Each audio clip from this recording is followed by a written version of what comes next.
getting darker and darker, and there's just no way right now for these drivers to know exactly what's going to happen. These guys are going to have to be really, really careful and tiptoe around the track until it's either not even 2 minutes into this race, and I feel like we've got enough strategy going on for a whole event, but still a long, long way to go. There's Yellowstone, there's Yosemite, but for racing fans and for Grid Life's Elkhart Classic, the destination is Road America, the National Park of Speed. Free ride in the front of the field here. Look at the wheel tab up the inside for the race lead. We head down to the first corner. Have no idea what they're coming into. Look at this field. They're 2 wide, 3 wide, a couple places slipping. Side by side for the race lead. 54, 48 through 3 and 4. Working lap number 60, 110 laps to go. Yusuf Ghali power move to the bottom of the racetrack, making the short way work. They're going to touch down the hill. This will be a great run for Fuller here.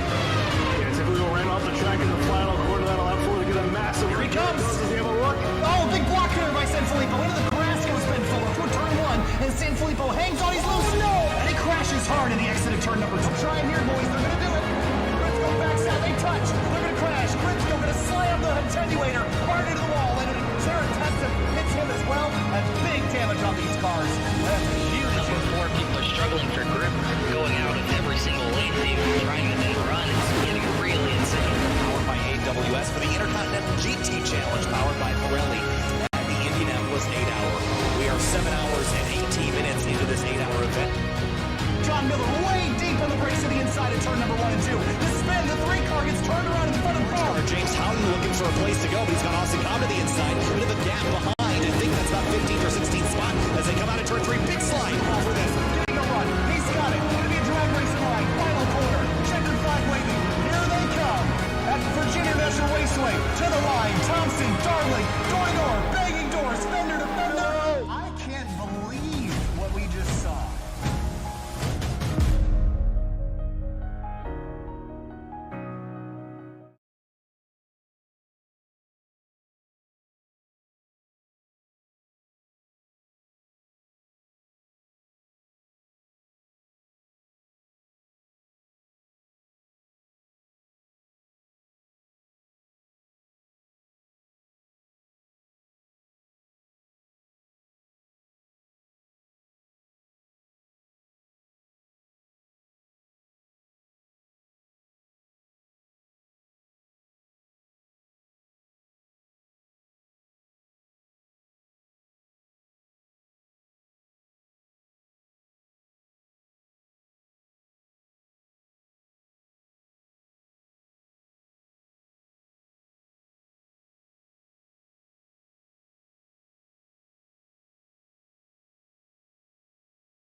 Well, sorry about that, folks. Just a little bit of delay getting things going, but while the track footage is showing that we're at Iowa Speedway, we're not. We're at California Fontana for the final race of the season for the Indy Elite Series. My name is Finny Kuna here with Connor Horn. Glad to have you back, Connor, after a thrilling race 2 weeks ago at Iowa. It's going to come all down to here at California. Yeah, we got to go through things quickly. This is a one-lap pace lap, so we don't have much time, but there's a lot to unpack. The 2 championship competitors came together at Iowa, making the points battle tight as ever, going to a 1.5 race here at Auto Club. 200 laps of non-stop action, top speeds, up to 230 miles per hour. It's going to be a wild one. Indeed, it is going to be a wild one. Here's the field already out. You can see them pacing around on the back straightaway here, getting ready to go. It's a title fight between Adam Blocker and Philip Kraus. Not as much of an advantage we thought for Philip Kraus or Blocker coming into tonight. It's looking to be more in Blocker's favor. Yeah, Blocker needs 78 points to clinch the championship. That would either be a win or getting second with all 4 bonus points. But he already didn't get that bonus point for the pole because Philip Kraus took it with a blazing fast lap. With only 1 lap, a lot of people, lap 2 was the money lap, but for Kraus it was the first lap, and he gets 2 crucial, 1.5, crucial bonus points. Indeed, here we go. Coming out of turn number 4, pace car off. Getting ready, waiting on Andreas Ike, leading them down to green, and we are green here at Fontana.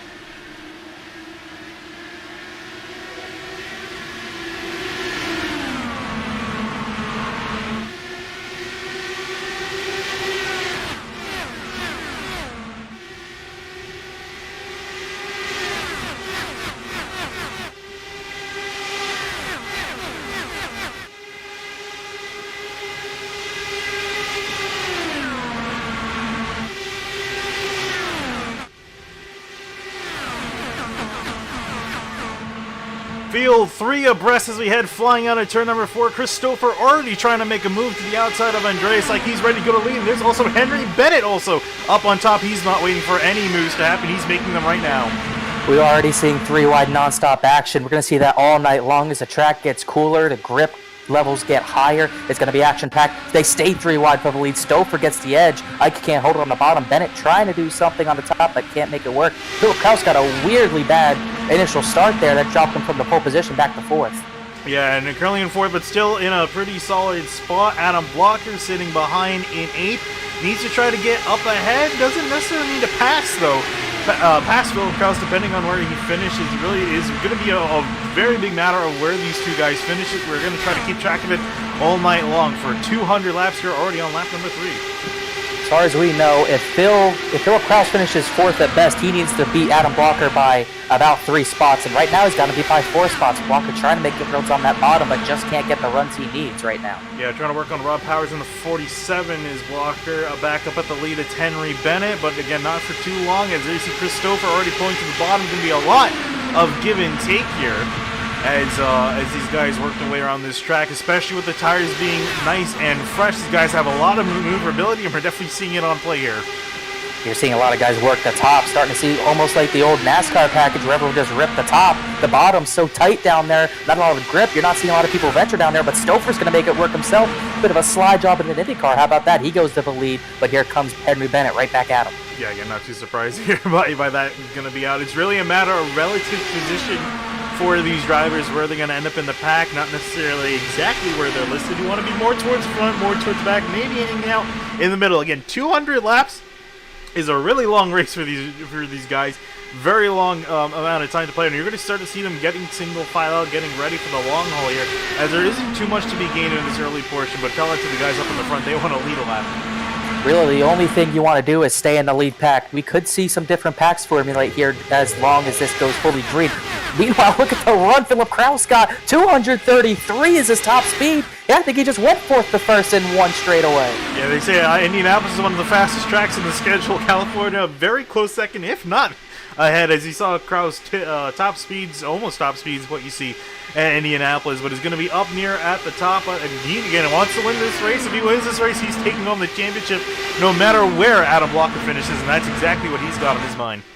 What we saw there, that could have been a product of why he was so bad on the initial start. It could be having to do with how you set your gears and all that. So maybe he took away that restart ability just to have that top line speed, and it's showing he's got top line speed right now. The top two, Bennett and Christopher, they were swapping the lead. Now neither of them have anything for Philip Kraus.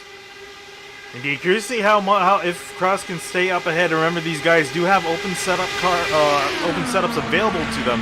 So, and we talked about it constantly throughout the season. Some of these guys making their cars faster in cleaner air. Some, but the drawback from that, the car's not going to handle that well in traffic. And we've seen a bunch of different philosophies in that. Kraus typically likes to keep his car a little bit better up in clean air, and we typically see his car run to the front, so it works out very well. And he is a difficult car to pass in clean air, and we're already starting to see that, as well as everyone kind of calmed down. But Blocker trying to make some inroads on the bottom side by side, currently with the 34. Adam Crange is outside in the white and blue, red, white, and blue BRS car, and then also in the middle 3 wide, that's Andrew Wood trying to make some moves. But Blocker, I imagine, probably not going to stay down here for too long. He's going to be burning up his stuff a little bit. Well, he doesn't have a choice. They're all trained up on the top right now, and that's the drawbacks to going to the bottom. When the run starts to formulate, you're going to have everyone training on the top because of how much of a run you get up there, and you really don't lose a lot of speed center corner. So going to the bottom, Blocker's trying to gain spots, but he's got nowhere to go right now. He was 6th, and now he's dropped even further back. Yeah, to his outside is, I believe, Andrew Kinsella trying to make a move around. Indeed, he will get by Jason Brophy. Also lined up as well. You see, he has a huge run off the corner. Doesn't need to give a chance for Blocker to try to pull back up behind. And still side by side with the 74 as they head off into turn number 1. These speeds hitting almost 235 right now. It's insane how fast these guys are going. I thought I saw some debris coming off the car, but there's a bit of a lag glitch there. Everyone's still formed up on the top, getting past Adam Blocker. No movement since Kraus got to the lead. No one's really made a move at all. AJ Musselman running in 12th at the moment. pretty much exactly where he started there. You see Blocker really losing a lot of spots. That run off the corner is amazing. You see finally Blocker going to find a place in line just ahead of Matt Hollabaugh running in behind him. Another guy dives to the bottom. That's Jason Brophy trying to make something happen down there as he's going to try to go about, I don't know how many. I think he entered that corner about 7th, and he almost gets up into the top 3 there. Settles for 4th. A really good corner there. Yeah, he's currently up 11 positions after starting. No, that's not right. He did start 18th. I don't believe he qualified. He did not put down a qualifying time, so he started way at the back, and he's all the way up to the top 5 already. Yeah, looks like I said this right. Yes, he started qualified in 17, already up, moving then some up into 3rd. Dives it all the way to the bottom. Wow, look at that! Wow. How just ripping the bottom lane. And you know, a lot of the times you wash up and you lose that speed by throwing the car down there, but he maintained it. He's about to take the lead. There he goes. He easily takes the lead. Takes it from Andrew Wood, who I did not see take the lead from Philip Kraus. That happened at least a lap before, so put Jason Brophy to the race lead now. Oh, wreck in behind! Big wreck in behind. 1-2. Oh, that's Blocker! No! My goodness, Adam Blocker, championship competitor, is out on lap 13 so early in the race. Wow. That, I mean, you talk about championship implications. We saw both him and Kraus get involved last week at Iowa. And now Adam Blocker out of the race, potentially, definitely out of contention at the very least. On lap 13, let's take a look at what happened here. This happened coming off of turn number 4. It didn't seem to be his fault. They get 3 wide and they tube into him. I'm trying to see who the yellow car is there. I think that's AJ Musselman. Yeah, that is indeed him. I'm trying to see anyone who's in behind at the moment this happened. I think Matt Hollabaugh is going to have a good view. Indeed he is. This is exactly right in front of Matt Hollabaugh here coming off the corner. You see, I think Musselman, he got a little bit scared. Saw a little bit of a twitch from Blocker and decided to go down low to avoid it. But unfortunately, Christopher was there. Trevor Greenfield was there. Yeah, just Blocker washes up and Musselman sees a gap, and then he sees Blocker swerve down, so he tries to swerve down to avoid potential contact, and there's a car already there. Yeah, right. One more time with Adam Blocker, and I can only imagine the frustration going through his head. Lost the championship to Philip Kraus last season, had a chance to make it up, and ends in the wall out of turn number 4. I mean, there's nothing he can do. You say, you know, drive easy, it's only lap 13, but he really wasn't driving too hard. He washed up a little bit, but for the most part, he was running his line, and the incident was caused under him. Maybe a little bit of his fault just for washing up a little bit, but there's literally nothing he could do. Yeah, and I was going to say, I think the wheels are off the car, too, so I don't even think there's any chance he could fix that at all, so I think he's going to be done. And more or less, I think as long as Kraus finishes the race, I think he's going to be taking this championship home, which is a little bit disappointing, I might say. Lap 13, a 200-lap race. If this was a lap 113, I'd be like, okay. It'd be a bit more shocking. It's just literally not what I expected, but that's sort of a product of the car, possibly. And we saw Adam Blocker. He struggled so badly. He washed up out of 4. That car just did not... It looked evil in dirty air. He just could not get the nose to point at all. And that's why he was going all the way backwards. He was really going to the bottom to get some clean air on that nose, and that didn't work. He went from 6th to about maybe 10th or 11th where he crashed from, and that's the product of getting into the back of the pack sometimes. Yeah, I didn't get a chance to mention this earlier. Again, this is the Catalyst 317 Championship race. Thanks to the guys at Catalyst 317 for sponsoring this. I do apologize. I hope I'm also saying that sponsor right. I don't know. Hope I'm saying that right. If someone can correct me, please do. Yeah, we did. I was having a little bit of computer trouble. For some reason, I had some programs failing, my computer freezing. So I had to close everything down, start it back up. Luckily, we were able to get here before the green flag. Nick of time in true Sim TV fashion. But yeah, glad everything's up and working. Get to at least broadcast the rest of the race. And I mean, hey, who knows? Some stuff can still happen if Kraus doesn't make it to the end. I'm trying to. Andrew Wood, currently running on the track before the race, currently running in 2nd place, gave us a little bit of a championship overview heading tonight. I want to just give a big shout out to him for doing that. Didn't have to do that at all. Basically doing our job for us. As far as I'm aware, as the way it stands, Blocker came into tonight with a point advantage. If you're wondering how on earth that's possible, after I think a 27-point advantage. If you're wondering how that's possible, that's because Adam Blocker, his points were accounted for without 2 drop races. Philip Kraus made every single race of the season, so he got 2 drop races, so he lost points in that when it all got sorted out before tonight. So Blocker came in with a little bit of a points lead. Again, as it stands, Philip Kraus is absolutely going to take the championship home. If both cars retire, it gets a little bit more interesting, but I imagine Kraus is probably going to take it a little bit easier for the rest of the race. I'd be shocked if he didn't. One more car that was involved was David Adams. I think Evan Adams might have just barely gotten through. He went through a joyride through the grass, but that doesn't matter. We're going green. Major Kinsella leads up to the green flag. Indeed, brings them on down, and away they go from 18 cars down to 14. You just already being pretty high after a fairly big wreck on lap number 13, but we're back green looking at Andrew Wood. If he can do anything, and Philip Kraus in behind, he's just kind of riding shotgun to see if he tries to make a move and take this championship on the top step of the podium. One thing we shouldn't see him doing is taking unnecessary risks. The goal completely changes. He had to run up at the front with Adam Blocker in the race, and now Blocker really no shot to get back in it. Kraus just has to finish for the most part. I mean, he can't really finish 14th, but he has to at least run decent, which obviously he has the speed to, so that shouldn't be a problem, but he just got to really be smooth here and don't do anything out of the ordinary. That might already be seeing that happening. He just lets Henry Bennett by. Yeah, Roy standing right now, I think needs to finish around 12th or 11th minimum. Might be off by maybe a position or 2, but more or less, if he gets a top 10, he's going to be walking home cup in hand. And as you mentioned, he definitely has the car capable of doing so. Also another car looking capable of doing so is Jason Brophy, just ripping that bottom lane. I'm curious again, if he can get out in some cleaner air, curious to see what this 88 car can do. I think it's been a long time since he's been to the victory lane. Yeah, we saw that car ripping beautifully before that yellow flag. So I'm interested, to see how far up the field he can get and how quickly he can do it, because he's kind of at a bit of a gap as the lead switches to Henry Bennett. Kinsella pretty much lets him by there. Bennett making the dive down low. Kinsella back in second. Wood in third. Your top 3.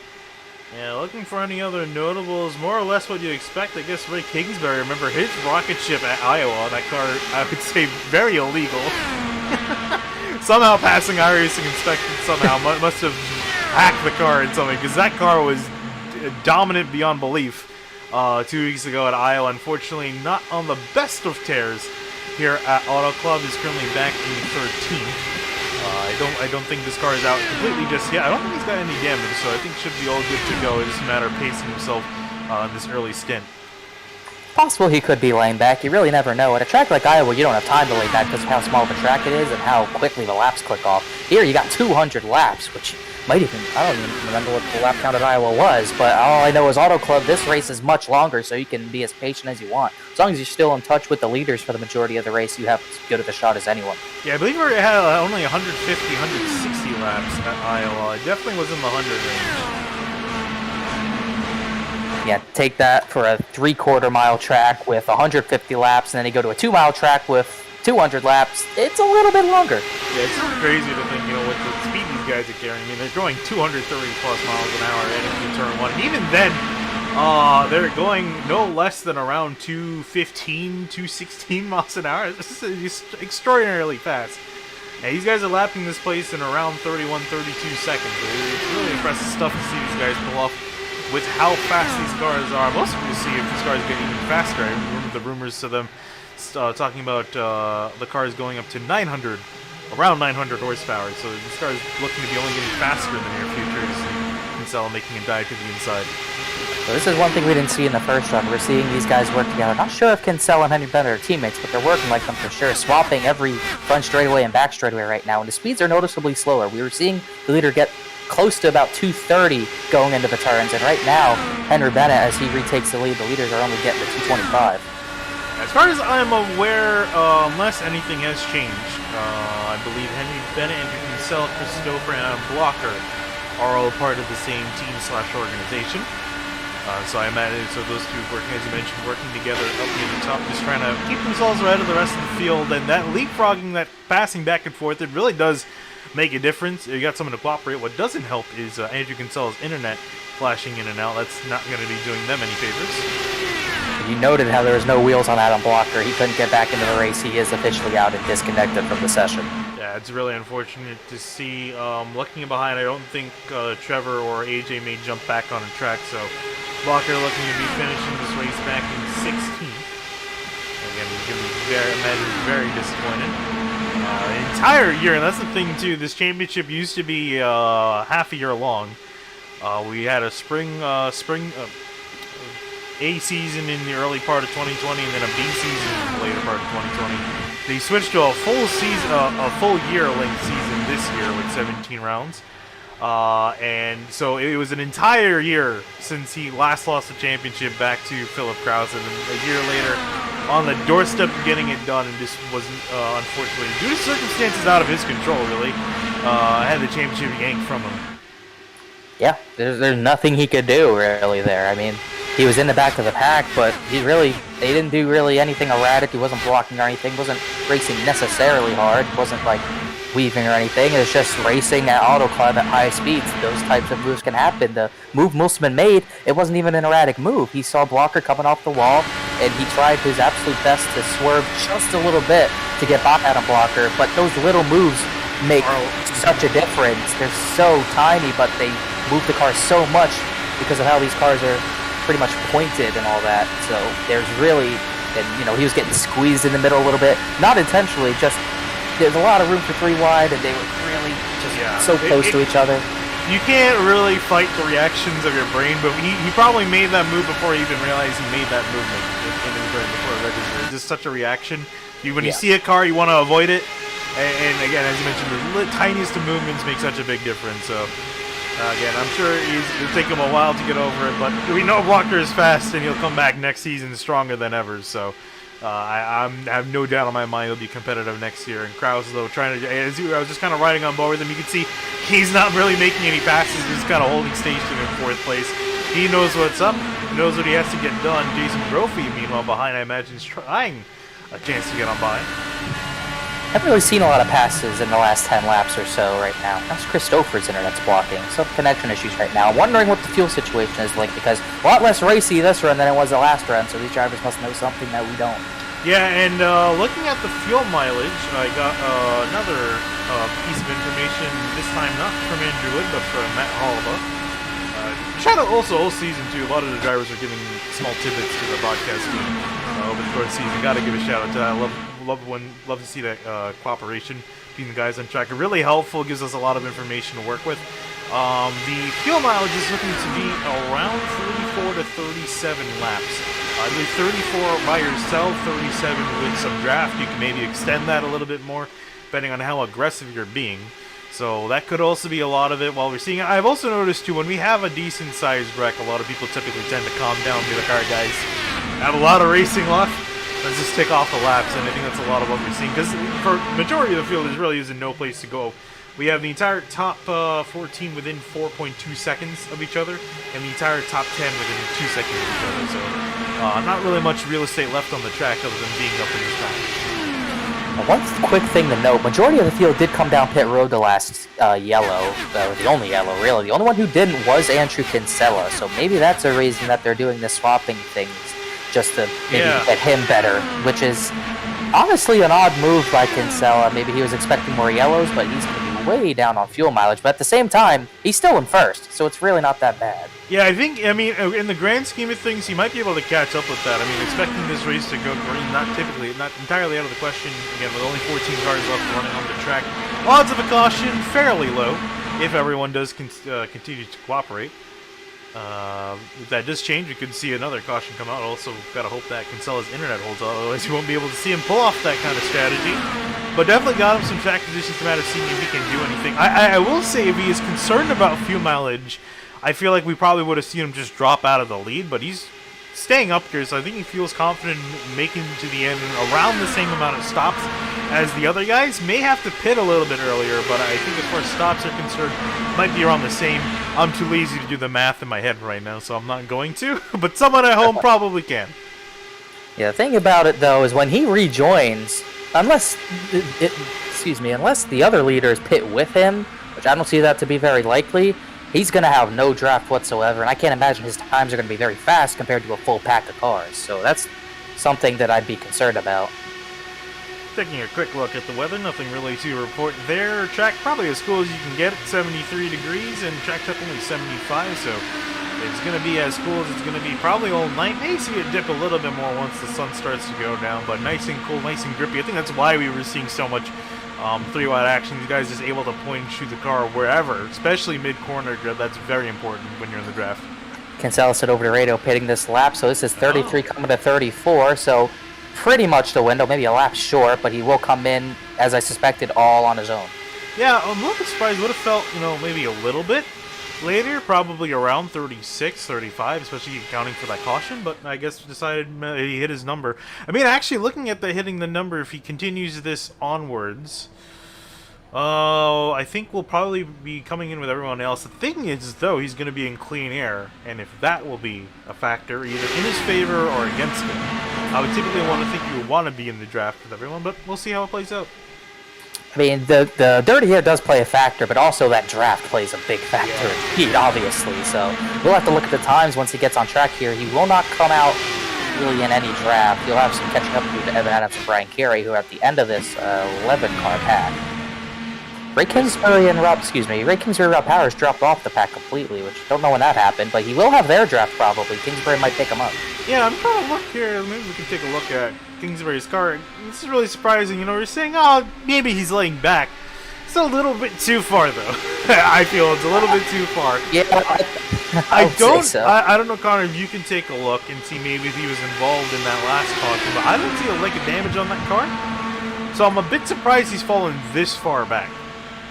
Yeah, tale of 2 weeks, really. You get 1 week where you're literally on top of the world, basically, and this week you're kind of just laying back. As far as I see, he avoided that wreck. I don't see him running over any debris either, so he wasn't near the front on that earlier run, so he might just not have the pace, as Andrew Wood obviously has taken over the lead, and Henry Bennett's working with him. And look who's there, Jason Brophy going to the bottom 3 wide. He backs out. I mean, again, we've seen him rip that bottom lane. Can he do it once again? It doesn't seem quite, but he's still holding on fairly well.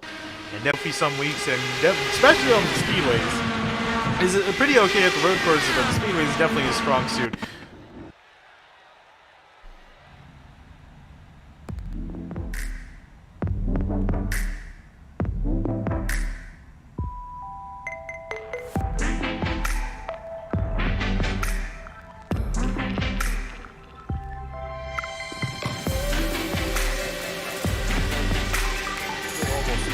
And just haven't had the finishes to really back that up, but right, and obviously he finally got to back that up at Iowa with an outstanding finish, but right now it's just really not holding up in any sort of draft. It's Kinsella continues to set laps that I believe are faster than the leaders. Yeah, a bit of apologies there. I had a little bit of an internet hiccup. Glad everything went back to normal there. Connor, I completely lost connection for a second. I had didn't see any cars on the track. So everything came back. I had no idea what you were saying. Yeah, no, I didn't say anything. Tried to answer the question the best I could. Yeah, so, it looks to be everything's okay for now. It looks like it's just a matter of Murphy's Law tonight for my computer. Everything that can go wrong is going wrong. Is that Murphy's Law, or is that the wrong one? I don't know. You're asking the wrong person. Someone could also correct me on that if I'm wrong with that, but besides the point, glad everything's back to normal for now. Andrew Wood still in the lead. Bennett, Brophy, your top 3. Kraus is sitting in 4th place. Andreas Ike in 5th place. Had a decent start, starting all the way up on pole. And we're stripped back just a few spots, but I mean, not too terribly other questions to see him get back up to the front. I mean, he would love to get a win. He's been the eternal bridesmaid this season. Many podiums to count, but none on that top step. Was also a championship contender up until Kansas when he was involved on a lap 1, turn 1 wreck, effectively taking him out of the fight. But still has a chance to win this race and be up, have one win to his name after being so close so many times. Yeah, the lead is tied for the 2nd most top 5s all year. I can't exactly look at the podium stats, but he's had good finishes. He actually has more top 10s than Philip Kraus, but the factor of that is when he doesn't finish well, he finishes close to rock bottom. So it just hasn't been consistent enough to be in that championship fight. He's 109 points back of Blocker coming into tonight, and will obviously gain points on Blocker. Doesn't have enough to, I believe, pass him. So really P3 is the goal here, and obviously going out with a win would be the main goal here. Yeah, definitely. I mean, pretty much for all these drivers not named Philip Kraus, the name of the game is a win. And except for Kraus, it's a matter of getting that car home in one piece in a relatively decent position, which is looking to be more and more easy as the night goes on. Ray Kingsbury, man, I'm concerned about this car because he's running about half a second off the pace. I imagine that may be due to the draft, or lack thereof, I should say. But it's just kind of surprising to see him this far off the pace compared to the other cars on the track without any damage to the car. If there was some front wing damage, I could say, okay, I understand, makes sense, but this is a bit surprising to see. Yeah, like I said, he did not hit anything as far as I could see in that wreck, so it's just really, really off on everything. Doesn't seem to have a lot of top speed, and he didn't really have a lot of handling in that car, so it's just a really big struggle, and he might need big swings. And just a quick look at Andrew Kinsella right now. Looking at his times, he's been running 32.4s, and that's really not faster than the leaders. Brophy ran a 3.49 in the lead last time by, so he had track position because of staying out, but I don't think he's going to come out with the track position. Yeah, and that was the big thing I was trying to see really, is if him being here is really worth anything or more of a hindrance. It's kind of looking more in the direction of hindrance at the moment. Looks like he's losing about a tenth or so. Let's check this time by. They come across the line. Last time across the stripe, Bennett ran a 32.498. Kinsella a little bit faster actually this time. So Henry Bennett did say he was pitting this time by, so this would be pitting about 12 laps after Kinsella, which does check out. They did pit with about around lap 13, so Henry Bennett will pit. He'll pit all on his own. Evan Adams is actually coming behind him for P11. Everyone else can go at least one more lap. yeah, this is a little bit earlier than I would have expected Bennett to come in. Also looking at Evan Adams in the 59. He's the car you see right in behind Henry Bennett. I think also heard you see Henry Bennett shifting up. You get a little bit of speed when you're on the pit limiter by doing that, by shifting up the gear momentarily. You gotta be careful because you can definitely speed by doing that if you do that too many times. So Bennett gets in his box, trying to get a little bit of advantage down in pit lane. Brophy meanwhile a race leader. Andrew Wood trying to change that, gonna rip around the outside, gonna clear before they even get to turn one. Brian Carey pits from 9th. Kingsbury and Powers are in together. So a few more pitting on lap 46, while everyone who wasn't battling for the lead is going to go at least one more lap. Andrew Wood says he's pitting this lap. Brophy is as well. See them come on to pit lane for Kinsella. It's a matter of passing these guys, and they're actually, speaking of which, still getting ahead of Henry Bennett, so didn't really help, didn't really hurt, more or less the same. Ooh, I think Andrew Wood got a little bit of a close call coming on the pit lane. Let's take a look here. Saw him get very close to the wall. A little bit of a lock-up too. Ooh, that's a little bit fast. A little bit. Got to be careful with speeding. It will pretty much ruin your race if you do it. We'll see once it gets to a stall if he gets a hold. As Kraus is going to lead this line. He was laying back that entire run, and look at the fuel mileage it got him. Indeed, and I think this is he's again just playing the long game, playing the conservative game. Nothing too flashy. Just run your race.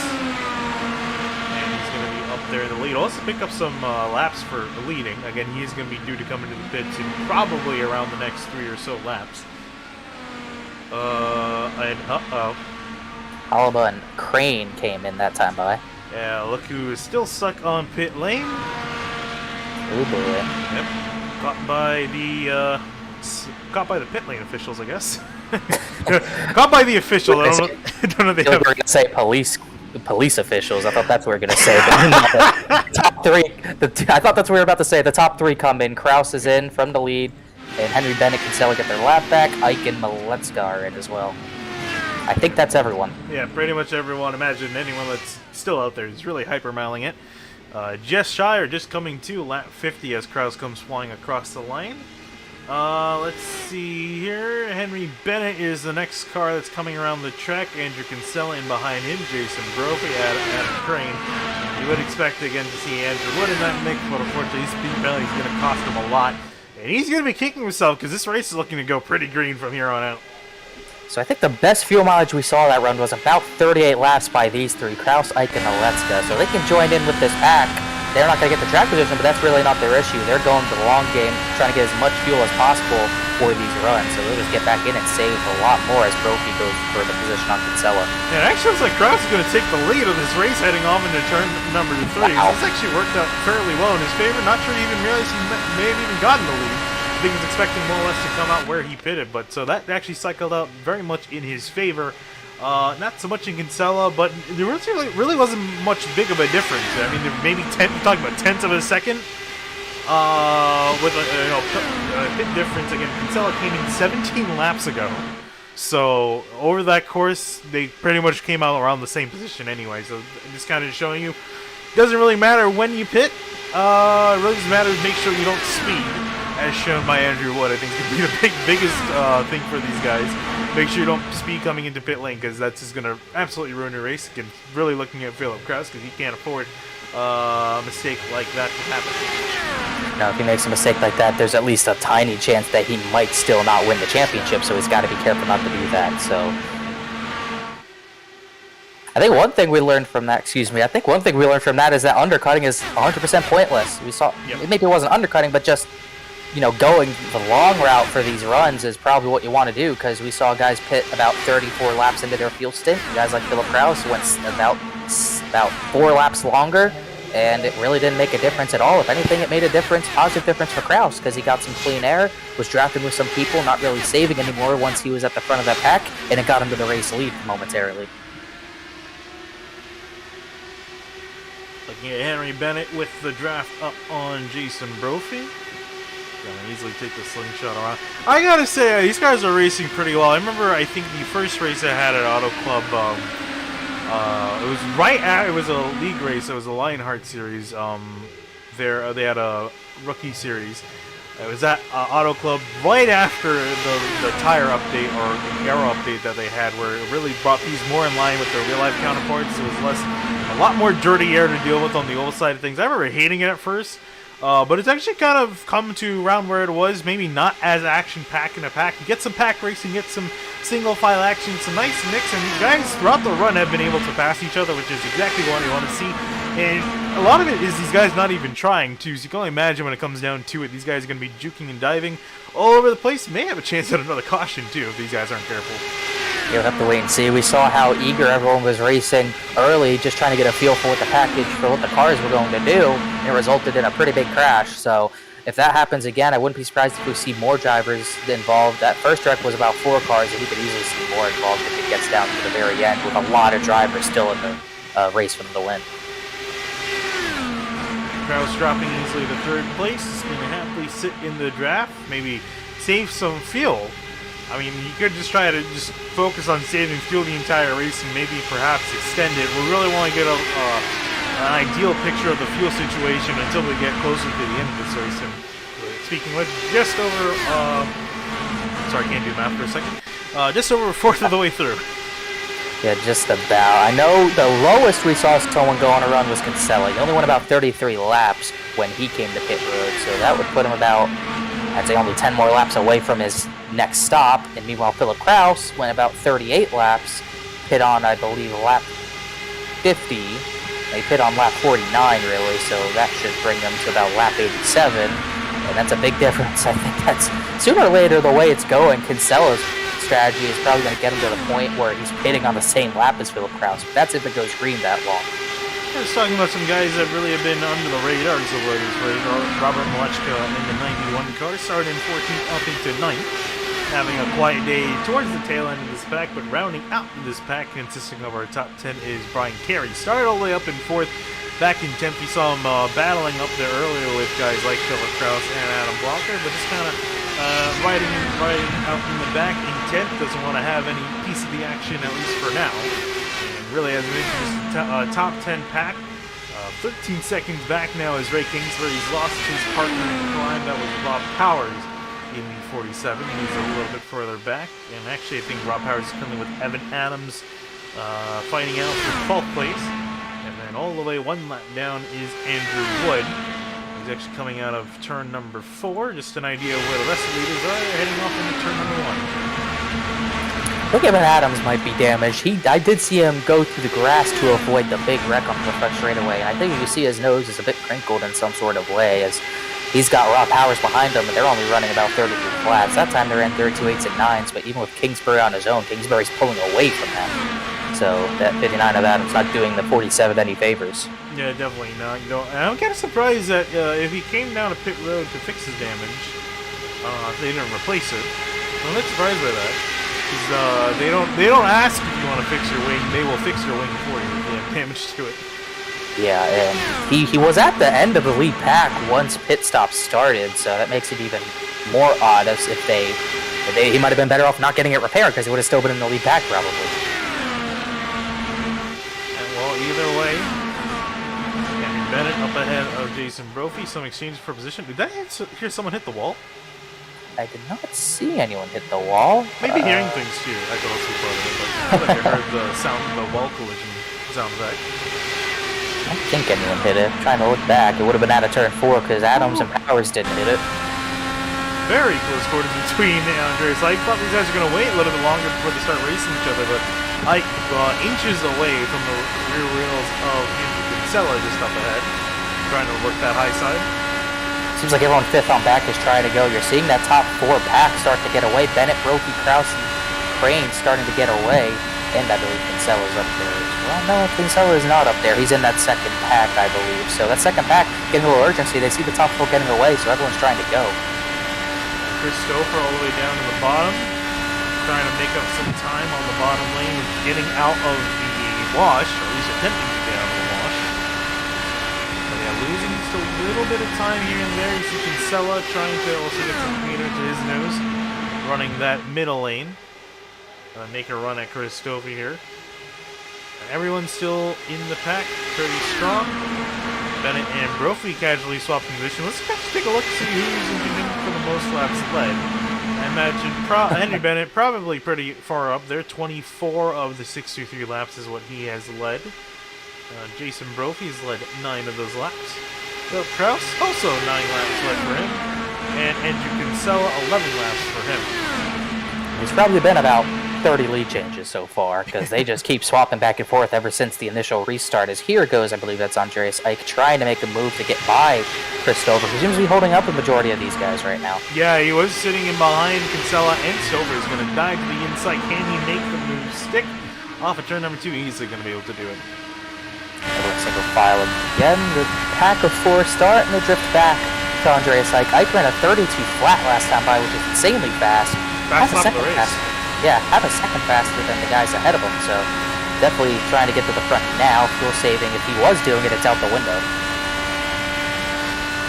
Yeah, and again, some of these guys may be trying, they probably have the numbers in their head.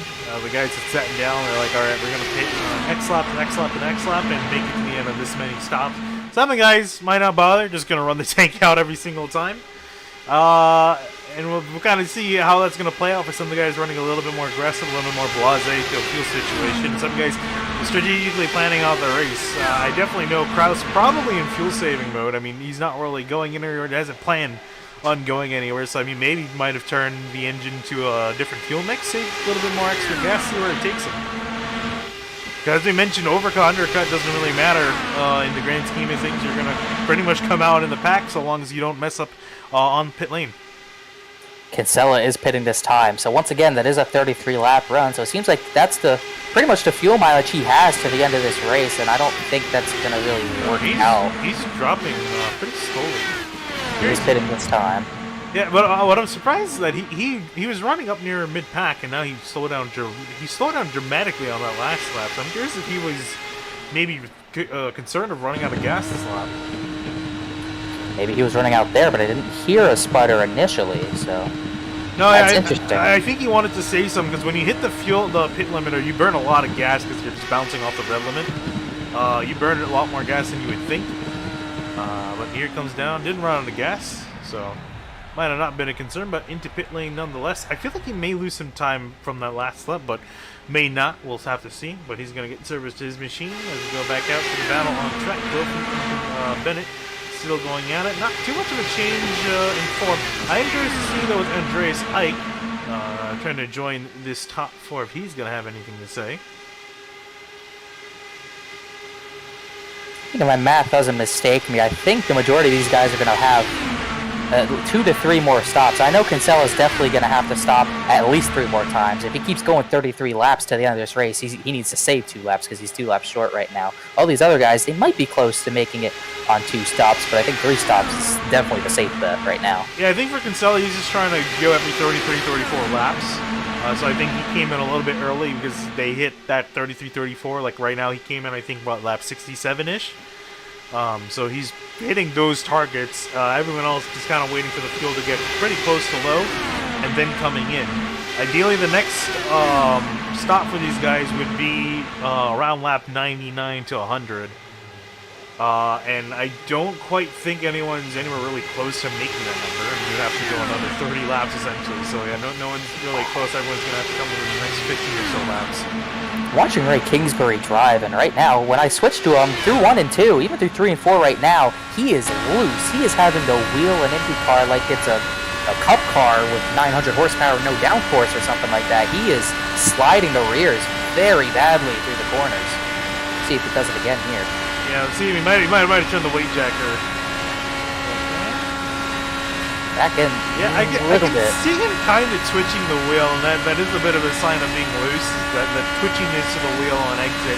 It's really hard to describe, but as a driver, when you have the wheel, you can feel it. You can feel the steering get light. Whoa. Yeah, just a little bit. I think we might have seen him play with the weight jacker. He might have gone too far in the loose direction, so I think he dialed it back a little bit now to make sure he doesn't go spinning off into the wall. Yeah, if there was to be a yellow, I don't mean to be rude, but it might be him, because that might not look like a lot of wheel movement, but in these Indy cars, that is a lot of overcorrecting and under-driving wheel movement. Yeah, I mean, we'll go on board with guys like Jason Broden. I mean, you can see him, he has the wheel firmly planted, and it comes up, it's a nice gentle correction, more or less back to center. He makes a move on Bennett, and then going off into 3 and 4, you see some nice gentle movements, a little bit of wheel input, and back to center. So you can definitely see a stark contrast between both of them. It's very odd because it's not like he's that bad on tires. He pit at a normal time, but he's pretty much a full second off pace. He's dropping back to Powers and Evan Adams now. It's just, I don't know if I've ever seen an IndyCar drive as evil as this one. I think it was just trying to find speed by the car being loose, but I think it may be hurting him. Maybe just losing grip to carry through the corner into switch tires. That's kind of a guess, but I think he's just trying to troubleshoot, maybe figure out why the car is so off the pace. Unfortunately, not going too well. He's 23 seconds back from the leader. He's in danger of going a lap down in the next run. Yeah, I'd be surprised if he doesn't get lapped, if he doesn't pick up the pace. I'm just surprised he hasn't changed the weight jacker back if that's the move he made, is he's going to sort of battle with Evan Adams, but there's really not much battling he can do, as he just washes up really badly. Yeah, that's another thing too. The change that they made to these cars, the weight jacker, it is a lot more sensitive than it used to be. I remember the times when you could just run 20 weight jackers. You see Philip Krause make a dive to the inside, shot around Jason Brophy, going to try to do the same. Looks like he's tired of waiting. He's up into the lead. Might not have to save enough to make his number as he goes to the front. But Henry Bennett kind of pulled away from Brophy. Brophy, he might be going into the conservation mode a little bit here. Adam Crane, remember, he was at the back of this pack in 10th, and now he's all the way up fighting for the podium. Yeah, I think for Krause, I have a feeling he might just be giving up. I think he's going to just run the tank out regardless, just because if a caution does come out, he's going to be sitting on a favorable side of that. But yeah, he's actually starting to break away, believe it or not. Last lap for the leaders in the 32.3s. For everyone else, 32.4, 32.5s. Third on back, so slowly breaking away here. Henry Bennett just said pitting this time, and last time he pit 45. He pit on lap 45, so this is only 31 laps on this run if he is indeed pitting, which I believe he is. Yes, he is. That is not correct. He did not pit a lap ago. He pit 30 laps ago. I was hoping that would show correctly. He did not. So yeah, it's been 30 laps since his last pit. He's coming a little bit prematurely, but I guess the benefit from that, you're just coming in by yourself. Don't have to worry about anyone coming in behind a little bit too hot. So Henry Bennett going to get service with his car. Krause back out in the lead. Just taking off the laps. Guys in the back come in. Powers, Kingsbury, Evan Adams, and their pack of 3 all come in at the same time.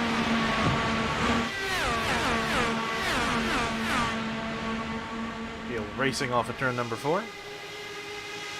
But yeah, going back to what I was saying about the weight checker, used to be you could just crank the thing to. I really should not be getting confused about the weight checker, the amount I race this car. I always keep forgetting if it's plus 20, negative 20. I'm pretty sure it's plus 20. Is to make it stupidly loose, which is kind of what we're seeing from Ray Kingsbury. So yeah, you used to just be able to crank that car to plus 20 to see Jason Brophy. He's coming into pit lane. He's going to be joined by, that is Brian Carey in the background. Andrew Wood, 1 lap down, he comes in as well. Here comes Powers, Kingsbury, and who's the other one? Evan Adams back in. They'll be right behind the lead pack. Don't know if they'll stick. I think the front two might be able to. I don't think Evan Adams will be. We're going to see if Kingsbury's going to stick with this back or if he's going to continually fall off the pace to see if the draft is really the missing piece to its setup. I guess it relying on a toe. Now he's got a decent toe from competitive cars in front. We'll see if he can stick around again. He's going to be a lap down regardless, though, once the cycle goes out. He will be fighting with Andrew Wood. So I'm sure Andrew Wood at the bright side will have someone to fight with. So he's kind of running a lap down. Christopher just said over radio he will pit this time, so he'll be coming in lap 80. His last pit stop was, I believe, lap 47. Yeah, 32 laps since he made a trip down to pit lane. You know, let's see. Oh, that's the replay. One thing I think we probably should know is that, the night's fallen, sun's completely down, speeds are up. And maybe the lap times don't show that, but there's a lot more speed and a lot more, maybe not more throttle input, but they're just higher revs, higher speeds. That could be taking away some fuel. Yeah, we've been seeing some of the fastest laps of the race being set right around this time. And I did mention that's not really much of a coincidence. You can see the track time has dropped a degree. Air time's also dropped a degree. So the track is speeding up just a little bit, not too significantly, but definitely starting to see some of the lap times start to drop. Halaba's in from 4th. He locks the brakes up. Hopefully he doesn't speed as well. Philip Kraus says he's pitting. Adam Crane's pitting, so majority of the guys will pit this time.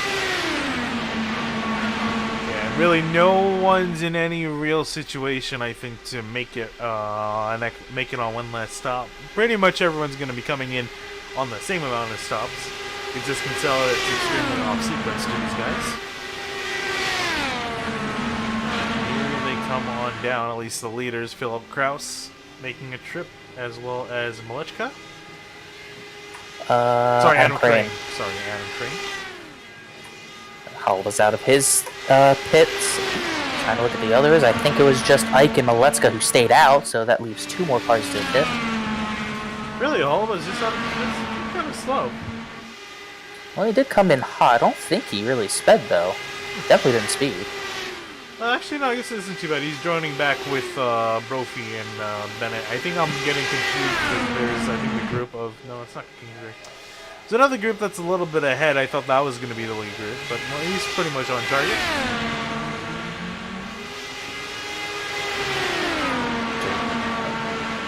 Trying to look. Crane and Kraus are out.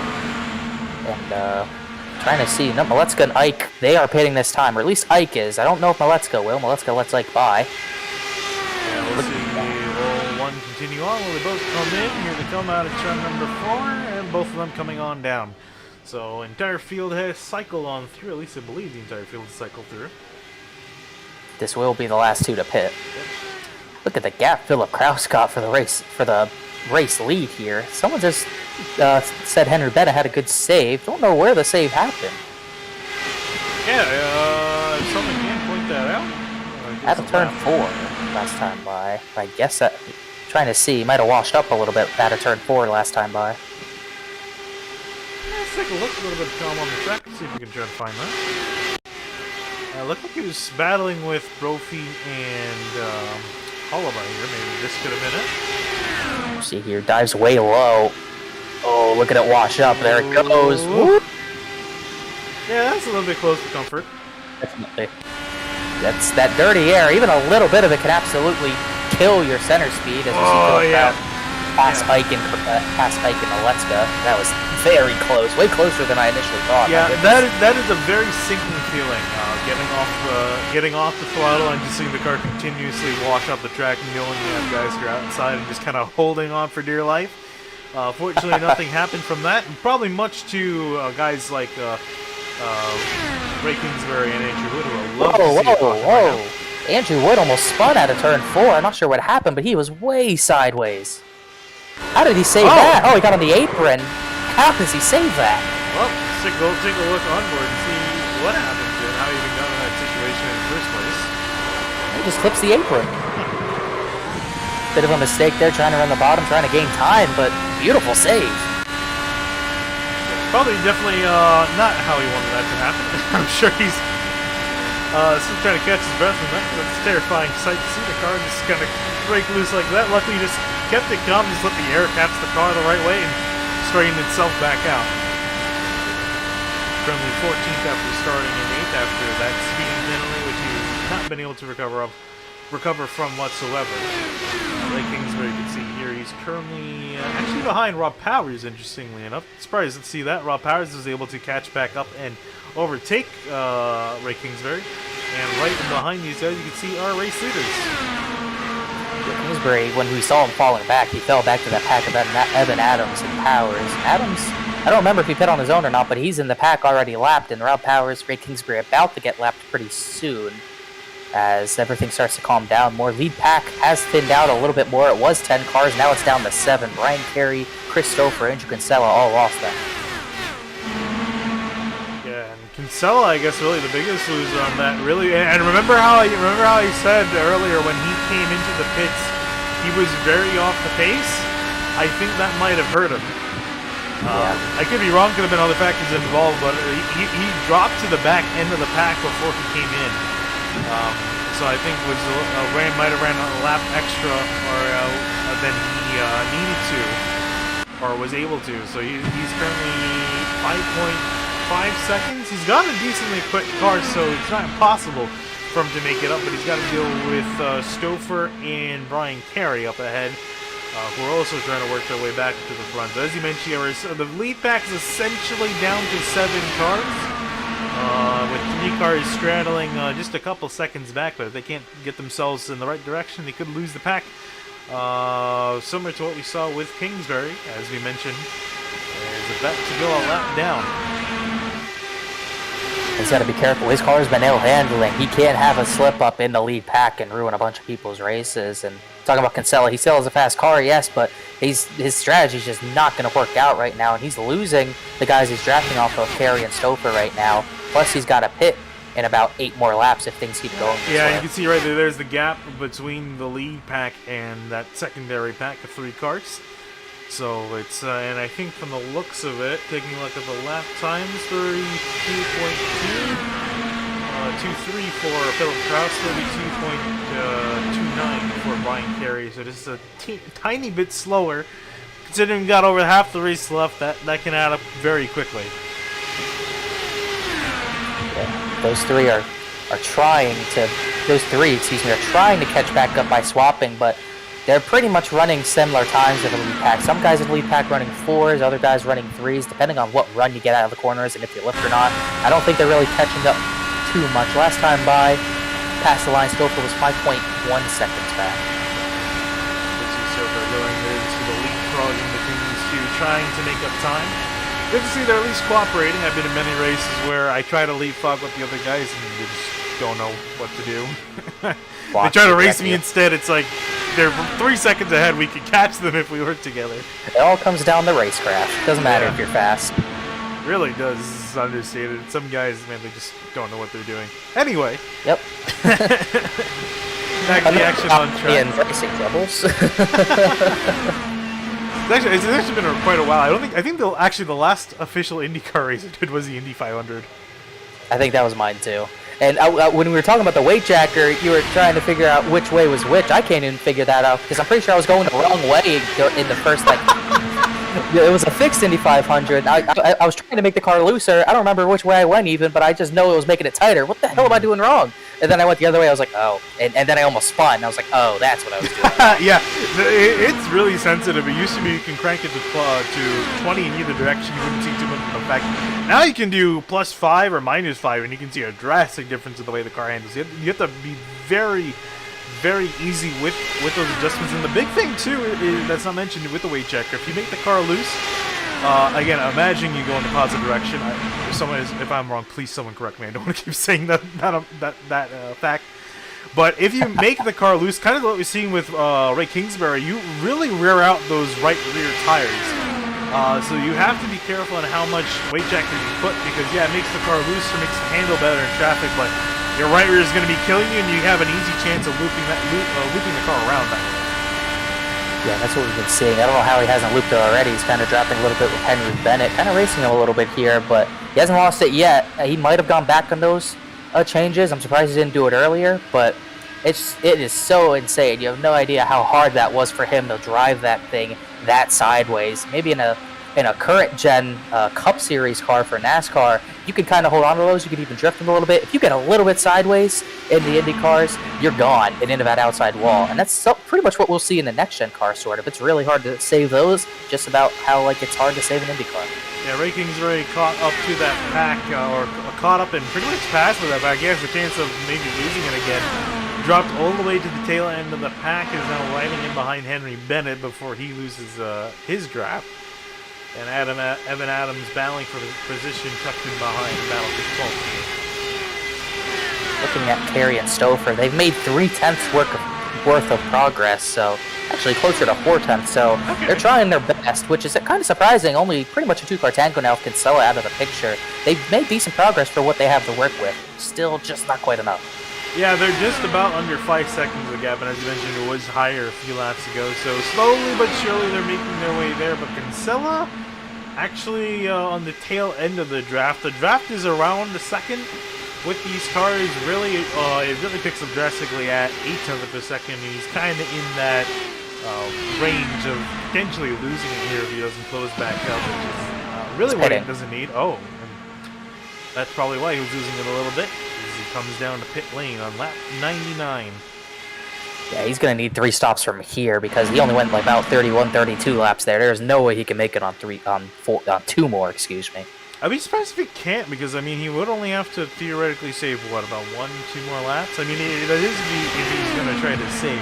Like you said, he could be running up too much. Imagine that's the last thing he would need, is to be a lap or 2 short by the end. So I'll have to see how he tries to counteract that. But the problem was he wasn't exactly saving earlier on, and now that he has to kind of push the car now to try to catch back up to the lead pack, he's not saving at all. So he's in a precarious situation. Everyone else is looking pretty good for the rest of the race. Yeah, I feel like he's going to have to save at least about 5 laps, and that's going to be hard to do with keeping up the track position you have. He's probably going to be on his own if he doesn't make good time on the lead pack, so I don't know how he's going to be able to do that. Matt Hallball, I want to say probably the highest he's been all day, was running around, for the most part, running just outside the top 5, and now found himself well inside the top 5 on the bottom step of the podium. We're looking really good so far in that 0-2 machine. Be awesome to see him get his first win in the series. Yeah, he's settled to 3rd. It's pretty much been all Adam Crane and Philip Kraus this run, as Crane's going to make that move to the bottom again, passing back. They've been swapping back and forth. Although not really trying to do anything, pretty content with P3 right now. Brophy behind him, and Ike's in the 5th. Him and Maletska pit the latest.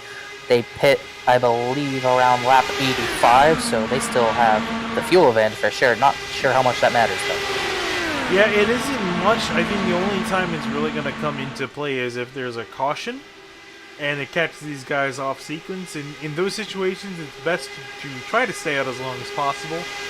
So I think that's just more or less him coming in base. But like you said, not going to really see too much of a advantage or disadvantage from coming in earlier or too late. Although, except for Kinsella, because he's just either outside or just within the pit window of everyone else. Gonna go back to the front here. Actually, no, we're still looking at Kingsbury. Still looking at the progress Stouffer and Carey are making slowly but surely. They probably won't get there before pit stops, obviously, but they've done a lot for what they've had to work with. Once again, 4.5 seconds. He's almost pulled back a complete second, which is actually pretty impressive. They're making some good time now. It's kind of going back and forth each lap, but more overall, it's been a gain. They've made up about a second since they've been up in this situation. So It's just really a matter, really the big thing as they're coming within about 10 laps of the next pit stop, them not making a mistake, as that could really set their progress back, if not kill any chance they have of trying to get back in that lead pack. Yeah, we still have plenty of time for mistakes. Philip Kraus still has about probably 2 more pit stops to have mistake-free. As long as he can get through these 2 pit stops, he should be golden. Yeah, again, it's just over halfway through the Catalyst 317 championship race here at Auto Club. Final race of the season for the Coca-Cola bottling company of Kokomo Indy Elite Series. Tried saying that 5 times fast. With these guys, they've been fantastic on Sim TV, fantastic racing all year long. Glad to also say too that they are joining back for next season. Although there's a slight change, I don't think I'm allowed to say too much, although there may be a slight change in the formula, but this group of guys is definitely going to be back on Sim TV next year. No doubt about it, they've been some of the best racing on the channel, and it's, you know, no surprise really. These Indy cars race so well, road courses are always a blast. Obviously the ovals are action-packed. Gateway and Iowa were very action-packed, and Auto Club, it's just high speeds and high action pretty much, so I'm very excited to be able to watch this again. Yeah, I was going to say, you can't really enjoy this for too much longer, because the track's going to be more or less bulldozed. Majority of the track's going to be bulldozed. Doesn't mean they can't run it. Doesn't mean they can't run it. Actually, I was going to say, if anything, it means that they can run it. Well, in real life, they can always return, because it's a short track. They don't really have to worry too much about the speeds, but man, I really want to see them return to some of the bigger tracks. They could still return to Michigan. I mean, they could return to Pocono. They could. I don't think they're quite eager after Run the road course. You sell the road course, run that. Oh god. Might as well. You at least get rid of some speed. Yeah, you're not entirely wrong there. No, Talladega had a road course. That'd be Why interesting in Talladega road course. Talladega, Daytona. You'd have to add like 5 more chicanes at Daytona, but I don't think he'd add any more chicanes. He'd remove a chicane from the cup layout. maybe at least make the curbs a bit more forgiving. Rob Powers just said he's pitting in this time. Trying to see if he's still in this lead pack. I don't believe he is. At least not. No, he was running around with Kingsbury. Oh, yes, he is. Yeah, actually, he is stuck with this pack. Unlike Kingsbury, but he's going to come back down to pit lane. He's about 6 or so seconds ahead. There is also Henry Bennett coming down. Evan Adams. No, that's Brian Carey as well. And then Evan Adams. So that means what? Carey's come on down, and that means Stouffer stayed out. Yeah, Stouffer stayed out. That's a bit surprising. You'd think they'd try to coordinate that a little bit better, because they were making some good time. Carey pit on 79, trying to see when Stouffer pit. Stouffer pit about 2 laps after, so Stouffer is still trying to stretch the fuel instead of trying to play strategy with his drafting partner. Andrew Wood came in as well, as pretty much the rest of the pack that's still out there, all packed up all of a sudden. Yeah, see if we can take a look at it from the top of the track. I really can't tell where they are. I think they're coming out of turn number 2 now. There they are. Here's those dots. Yeah, there they are. A little bit dots are going to open a massive track. Going to be downsized to effectively around where the garage is, you see on the screen, after a massive well, we know downsizing. the front straightaway is staying, so that the front straightaway is the front straightaway. If anything, pit road's probably going to be the backstretch, or at least a little bit past it. More or less. Yeah, the rest of the track's going to be sold off for the financial stability of the track, which can't really blame, having such a big track in a very profitable area. For land, that is. At least it won't be turned into residential housing, like another track in California. R.I.P. Riverside. Rip. Is that what's happening in Chicago, too? I don't remember. I know something's happening in Chicagoland. The one thing is it's probably not going to be a racetrack. I thought it was going to be like industrial. I think that area seems to be more industrial. Right. I don't know, because I think it's a little bit further away from the actual residential area in Joliet, Illinois. I'm just going off of the map in iRacing. Seems Christopher just came in, so we'll see if he can get with Brian Carey again. I don't know if that's really going to work, but we'll have to wait and see. Try to wait for the lead pack to come in here. I am a little bit surprised even if Stouffer wanted to stay out a few XLs, because like we said, for the most of these guys, once they make it past around lap at maybe I would say 104, 106, they should be good on strategy till the end. And here comes Stouffer, in and out of his pit box. Where is Brian Carey, his trusty drafting partner? He's coming down this straight.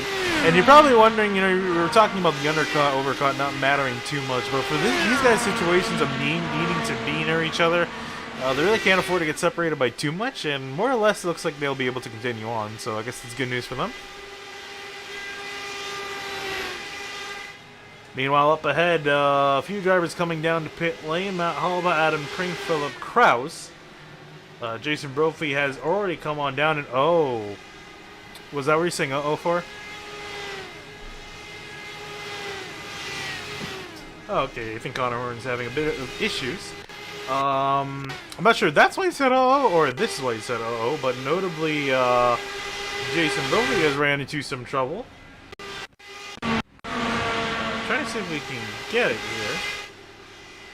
Okay, here we go. This is him coming onto pit lane.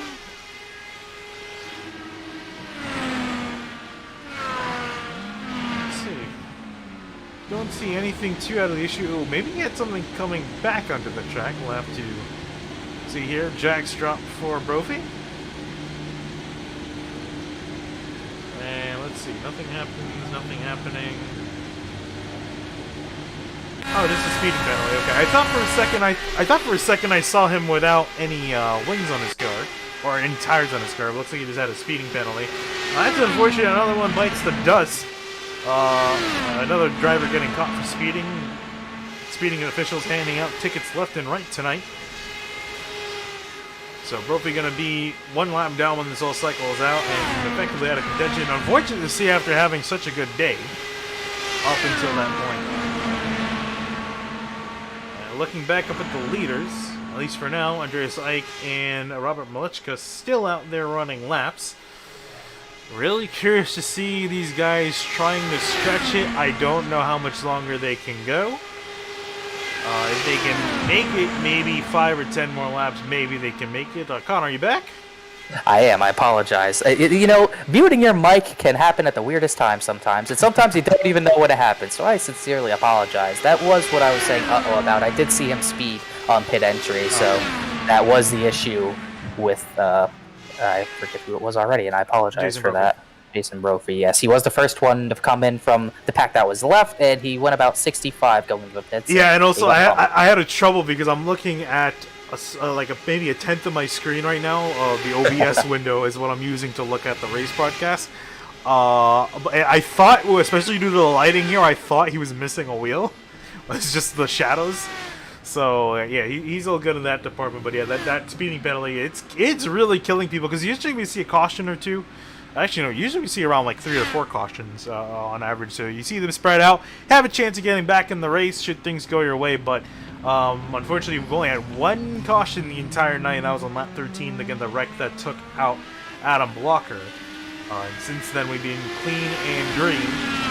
No drivers have retired, really. If anything, it's just been small mistakes like speeding on pit lane, catching out both Brophy and Andrew Wood. Yeah, Malichka and Ike are out of the pits. They pit 117, so I still think it's 2 stops for pretty much everyone from here, but they'll just be able to go the longest, and they did still join with the freshest tires in the lead pack, so all good for them. And, you know, that was all going on. Andrew Kinsella and Ray Kingsbury getting into it because Kinsella's internet has continued to struggle, and Kingsbury, I think, got caught out by that. Kingsbury has, I believe, front wing damage. His front wing's a bit dinged up, and I think that was from the 14 machine. And also looking at our guys, our drafting buddies here, Chris Jones and Brian Carey, they're only 2.3 seconds back. They made up some excellent time and pretty much about to join the lead pack back up, and they can finally race back again with them. So 6-car pack, what it is at the moment, will go to 8 cars in about a few laps time as these guys play very close with each other. Henry Bennett through the middle. Malichka, I think, just let them all by because I think it's Ike and Malichka who have been playing the long game, so they're still trying to stretch as much fuel out of these tanks as possible to get to the end. And that looks like that's going to be Malichka's goal. Ike is staying at the front for now, though, leading, so he might be saying, you know what, we're not going to get an extra pit stop, so he's giving it up and going for the lead. And he's got the freshest tires, so he might be able to keep this as him and Holliba start to pull away a little bit, as those two, I thought they hit for a moment, Carey and Stouffer all the way up to this lead pack again, just about. Yeah, you can see them in the shot, too, as well, so they've more or less caught back up with the leaders. Now it's just a matter of seeing how much they can go. And they got plenty of racing left. Just under 80 laps left to go in this race. Laps ticking by very quickly. Got 3/5 through this one. Laps ticking by 32 seconds a lap for these guys flying around here. Matt Hollova sitting quietly in second place. Andreas Ike looking at getting his first win in this series. At least at least since we broadcasted on Sim TV. Don't know off the top of my head if he's won before in this series. I actually tried to check that real quick. I don't believe he has. But, yeah, definitely hasn't won in Sim TV. I think he has one. I believe he won a fuel race at Talladega. Oh yeah, he's definitely won a race on Sim TV. Yeah.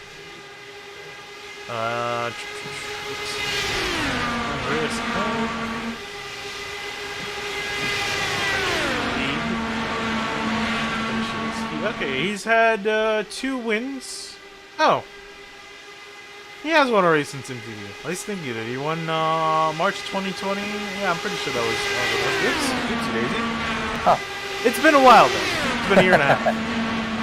I don't know if we've seen him win in an IndyCar though, and I feel like IndyCar has. Oh, been sorry, a strong I was talking about Andreas Ike.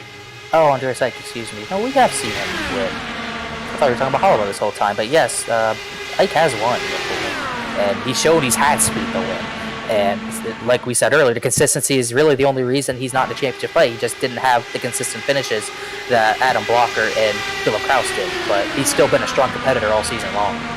Let me check here. Let's check away from that Kokomo real quick. 15th in the standings. And we go here. Actually, his highest finish is only 4th. He's yet to get a podium in this series. So looking to see if he can get that done. As he's only competed this year. This is the only season that Holmes competed in. So see if he can round out here with a podium. If not, a win. I mean, he's looking in pretty solid condition. I don't imagine he's going to see too much resistance from Philip Kraus. At least Kraus putting that car in danger. So it's at the moment looking to be more or less between Ike and Holloway. Maybe if Stouffer can get back or Brian Carey can get back in, maybe they can see themselves back to the front. Even Henry Bennett, for that matter, he's been very quiet since the drop of the green flag. Yeah, I haven't really said much about him as he was in the top 2 working together with Kinsella earlier, and then when Kinsella fell off, he kind of just had to fend for himself. And Sixth, kind of just hanging out, not really saving fuel, but not really going all out either, just kind of waiting for his moment. And speaking of Kinsella, all the way back 5.5 seconds, has found a drafting buddy in Ray Kingsbury. I think you were talking about him being around Kingsbury earlier. I think it's Jason Brophy, actually, with Kinsella right now. Oopsie. I blame the fact that both these cars are bright yellow, and I think Kingsbury has a dark shade of blue. He has blue numbers. There's something. Yeah, blue numbers and blue wheels. Okay. Keep a mental note of that. But there is Kinsella. He's actually with Evan Adams, both of them fighting for 13th at the moment. I'll say it again till the end of the broadcast. I'm kind of amazed at the lack of speed from the 25 car. And he's been consistent on the ovals all season long. I can't remember a time when he's missed it this badly. I think that's the big shock, because he's typically the oval guy, one of the oval guys here. Him and Jason Brophy really are, like, we both know are fairly good on when it comes to the oval side of things. Most of the other guys, just typical all-rounders. These guys do really well on the oval tracks we saw last week. But yeah, Kingsbury is nowhere near the front in speed. I really am curious to hear what happened with this car. If he's got maybe some floor damage that we can't see underneath the car that's killing him, but it's just not been a particularly good night for Kingsbury. Imagine a very boring night, because he's been slow from the get-go. Yeah, the only really action he had in the pack was the first 13 laps before the yellow, and after that, he really couldn't stay with him, which is why I wonder if he got phantom damage that we couldn't see. I can't see anything visible from the floor just yet, but something's clearly amiss on that car, whether it's set up. Well, he has front end damage, he has front wing damage now, but that was recent. It really wasn't from the beginning, as I believe. Kinsella did come down pit road, so just very odd. It must be deflating, going from literally the dominant car, no one could touch you, to literally everyone is just gapping you. Yeah, he's a chance of finishing at least last if the car's still running this race. If Evan Adams doesn't get around him. I'm trying to see if Kinsella is working his way back. He came down pit lane. I saw a massive change in his standings. that's why. With him coming down to pit lane, back in and off, he's got to make potentially. No, he's definitely gonna have to make another stop. Yeah. At least one more stop, maybe two. I think he's gonna have to make. I don't think he can save enough. I think he's gonna have to make an extra stop. He really kind of killed himself by not staying more on sequence. I think that first run he came in, I want to say about maybe 2 or 3 laps early. In the second run he came in around 2 or 3 laps early. And I think that's probably gonna kill him. This kills momentum trying to get back up to the front because he's got to push now. He can't afford to save, and it's about 3 or 4 laps short at the moment. So not looking particularly hopeful for the 14 camp. Unless a caution does come out. And as far as points go, he's probably not going to get passed by anyone, but he did have a shot at Henry Bennett. He was 5 points behind Bennett coming into tonight, but that probably won't happen. He was 4 points ahead of Ray Kingsbury, which I think he's still going to be ahead of Kingsbury, so he might still be able to keep 5th position. The battle for 4th was actually pretty close. Bennett 4th, and then 4th to 6th were separated by about 9 points. So that battle is still up for grabs. I don't think there's going to be much change at this point, though. Essentially seeing here the calm before the storm. These guys have to make more or less 1 more stop, or actually 2 more stops. They're due for 2 more stops. After that final stop, I think we're going to see more or less all hell start to break loose, because these guys are going to start just completely going at it. Sprint to the end here. These guys right now are just pacing themselves, making sure these cars make it home in one piece. Or at least make it to the final pit stop in one piece. We have to wait and see, because everyone's pretty much, you know, fuel. People are trying to conserve fuel. It really doesn't matter now. Pretty much everyone's going all full out. You saw Ike the last 2 runs save fuel, go the longest. He's just staying in the lead for now. Meanwhile, his partner for those 2 runs, Maletska, he's still looking at conserving a little bit. He's been sitting in 6th all run long. Only Henry Bennett, Brian Carey barely hanging on to the pack behind him. So yeah, and also one driver started getting off. One driver that was near the back of that pack earlier. We saw with Brian Carey was Christopher. Managed to work his way up. Already got past a few guys and is trying to work his way back up to the lead. So Christopher, look at one point looking to be kind of out of this with some just good racecraft between himself and Carey, making it back and trying to win this race here. And he's got more than enough time to really get it done, but slowly inching his way to that top spot. Now, when these guys do start to go for the win again, how will everyone be? You know, we haven't seen a lot of hard racing really in 120 plus laps when that wreck happened, and not a lot of people are going to be used to that tight quarter racing again and making, you know, last ditch moves to go for a dive bomb into turns 1 or 3 or something like that. It could get messy because we might see a lot more mistakes from guys who just aren't used to racing that hard. Yeah, it's definitely going to be interesting. I think it's going to be definitely fun to see how this is going to play out, and how, because really, anyone in the top 8 right now, I think, has got a solid chance of winning this race. I don't think it's anywhere near the kind of pardon my language, I guess, anywhere near the kind of crapshoot you see for NASCAR at Daytona or Talladega, where literally anyone can win the race. But I think all these cars are shown to have some decent speed. I think all of them have been inside the top 3 at some point in the night. So I think really, as long as they play their cards, they have a chance of making their way to the top and getting it done. See Matt Hallbuck getting very close to that outside wall on entry of 1. Yeah, but Adams just lets the leaders by. He's the first driver to go 2 laps down. Still, the 14 cars that have been on track are still running. David Adams, Adam Blocker, Adrian Wilson, and Trevor Greenfield are the only 4 retirees from that lap 13 incident still. Because Evan Adams, I thought he was going to pit. Nope, just letting everyone by. Yeah, both these guys following through the pack fairly quickly. They both go 2 laps down, both Adams and Ray Kingsbury. And one thing I did notice is that he did leave early, but Adam Blocker's still in this session just watching, pretty much hoping and probably praying that anything gets in Philip Krause's way and hurts him. At least give Blocker a little bit of a glimmer of hope. He pays every other driver in the server $10 to go wreck Krause. That's a costly championship. Hey, it depends on how bad you want it, right? I mean, we saw crazy team orders and DTM. I think we can see anything happen here.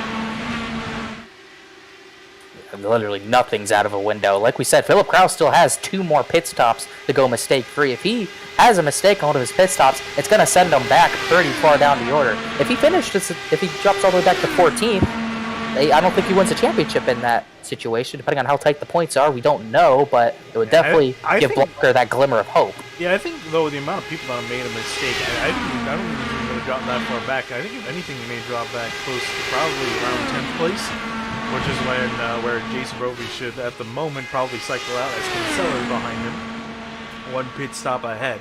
There's Brophy and Kinsella. Still having some internet issues, working his way just about a corner or 2 behind Brophy. The Kingsbury pit last time by. Top 6 are in a group now. Brian Carey and Henry Bennett are in pit road this time. They were 7th, 8th, and they had kind of dropped off the leaders by this point. So Carey might have to work together with another driver to get back to the pack. Indeed, we see these guys side by side working their way down pit lane. Getting back up at our leaders. Philip Kraus making a little cheeky move to the inside. Will take the lead. Taking a look at the laps led. Again, another update on that. Andreas Sykes like 28 laps this race. Philip Kraus 1 more lap and maybe 2 more laps when they come across the line. Matt Halba's tasted the lead for 1 lap today. Adam Crane, 16 laps led for him. Robert Malechko 1 lap. Christopher 1 lap. See, everyone's had tasted the lead so far. Henry Bennett, as he comes out of pit lane. Brian Carey in tow. He's led 32 laps. Brian Carey, no laps led for him. Jason Brophy, again, off sequence with everyone else. I shouldn't say off sequence, just behind significantly behind everyone else after a speeding penalty. He's led 17 laps. Kinsella, he's off sequence. He's led 11 laps. Rob Powers 0 for him, Andrew Wood 7, Evan Adams 0, and Ray Kingsbury 0. So majority of the field that we have running left have actually led at least 1 lap, minus about 4 or 5 guys. Yeah, pretty much everyone else has been in the hunt at some point because of how packed up the race was earlier. So someone got a taste of a lead. Most everyone got a taste of a lead at some point, as we got 1 driver pitting, 6th place Christopher pits. And Jason Brophy behind him. Oh boy, Jason. Oh, that was faster than the last pit stop. He didn't learn his lesson, my goodness. I hope he learned his lesson. I think the last thing he needs is 2 speeding penalties. Well, if the last one was a speeding penalty, this one should be at least double that one. Oh man, it's all going wrong for him. Oh my goodness. Oh, don't hit the wall. Don't hit the wall. Yep, still no damage. We're still good. Just get the tires on it. I'm really curious to see if he didn't get a speeding penalty. I feel like he had to have. Yeah, there he goes. He's not going. There was no way. He went 80 at the 55 line. Jeez, Jason, he's gonna have to pay a hefty fine by the end of this. Yeah, at this rate. At this rate, it's gonna be $5 into the, I guess not a swear jar, but a penalty jar for Indy Elite. Pretty good idea, a penalty jar. It gets people to stop messing up. Yeah, actually, that is actually not too bad of an idea. The problem is making people actually pay into that. Matt Halva coming down to pit lane. That is from 3rd position. That leaves Kraus, Ike battling for the lead, 1-2, and Crane and Maletska stay out. Working our way around a few laps away from having 1 quarter left, 50 miles. Sorry, not 50 miles, 50 laps. It's about, I'm trying to think, is this track, does it track 2 miles? It is 2 miles? Okay, I wasn't sure it was 2 miles and change. So that'll be 100 miles left, so I can do math. It is 2 miles on the dot as Kraus and Crane come in. I was trying to remember which track. I feel like, maybe it's Michigan. Is Michigan also exactly 2 miles? I feel like Michigan. I believe it is, yes. Okay, there's some track I was thinking of that's like 2 miles and maybe a little bit more. I could be completely making up because I guess the only other tracks would be what, Indianapolis, Daytona, and Talladega, and they're 2.5 miles. I would think so. Daytona, which is 2.66. Maybe Pocono. I'm not sure. Maybe Pocono's maybe it was Pocono. Trying to figure that out. Andreas Ike. Trying to look where Ike is. I don't know. I don't think he's pit yet. Actually, just pit. 147 Ike pits. Maletska, did he stay out another lap? He did. I don't think it will play much of a factor other than maybe track position. Yeah, it really isn't because he would have to go another 10, no, not even another 16 laps. To really see any effect of him or any chance of him trying to cut out a pit stop. So he's just going to kind of continue on. I think he's got about 3 more laps left in the tank before he's going to make it on down. Andreas Like has just finished his stop. Off and away out of the pits he goes. Philip Kraus, Adam Crane, and Matt Hollova all zooming towards him. Peck is 3. He will join it, make it 4. Looking at Hollova and Adam Crane, they actually came out way... I didn't even notice that until now. Oh, that's sorry, excuse me. I'm looking at Kinsella, Bennett, and Brian Carey, who aren't really a factor in that pack. My apologies. Yeah, these guys did lose some time, though, which I think is a little bit significant to note. I'm trying to see exactly why that may be. I'm trying to also get off of Andrew Kinsella. He's flashing like a Christmas tree. Let's see. Henry Bennett looking at his stop. I mean, he was a little bit slower than some of the others, but I don't think to the point where it should be this kind of gap. I do think they should be able to easily work it up. And here's the key thing, too. We're talking about Kinsella being off sequence. He's got to save some gas. He's got to at least make it to about 169 to make it on this next final stop. I don't think he's going to even come close to that. I don't think there's a point. I was hearing that you can go up to 34 laps on a single tank, maybe 33, so he might have to hit a little bit less, but even then I think he's short of even hitting that marker. So ideally may have to hit 166, 167.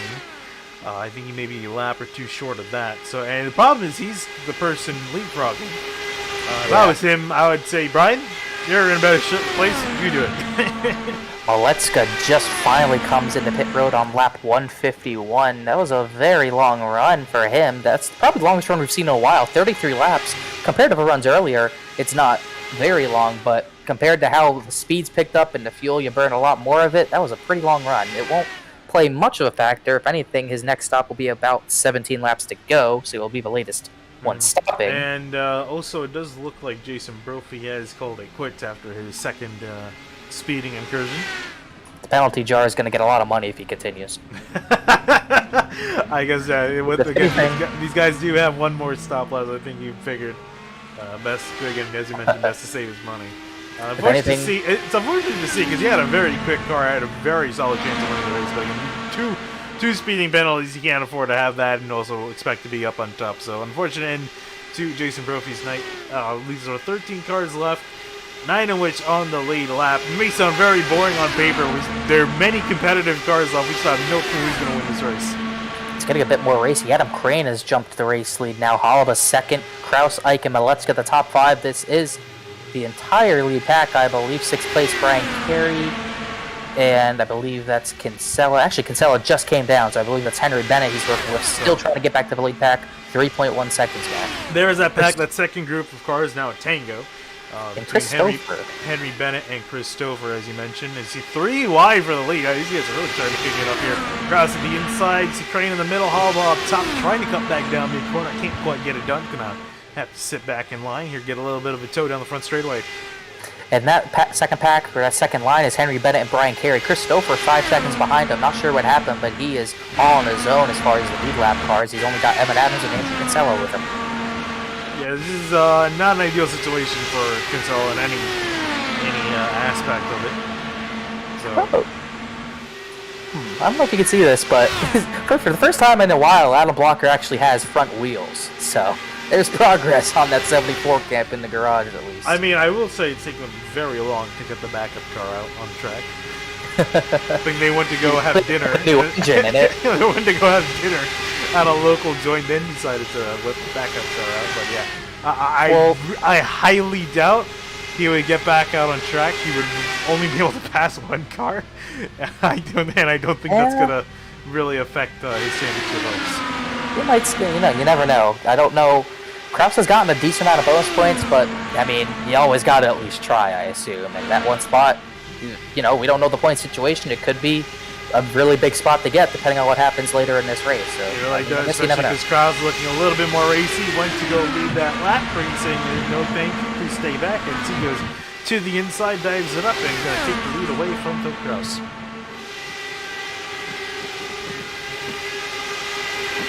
see how long this lasts. Jason Brophy reconnects, as that was really the big part for Kraus.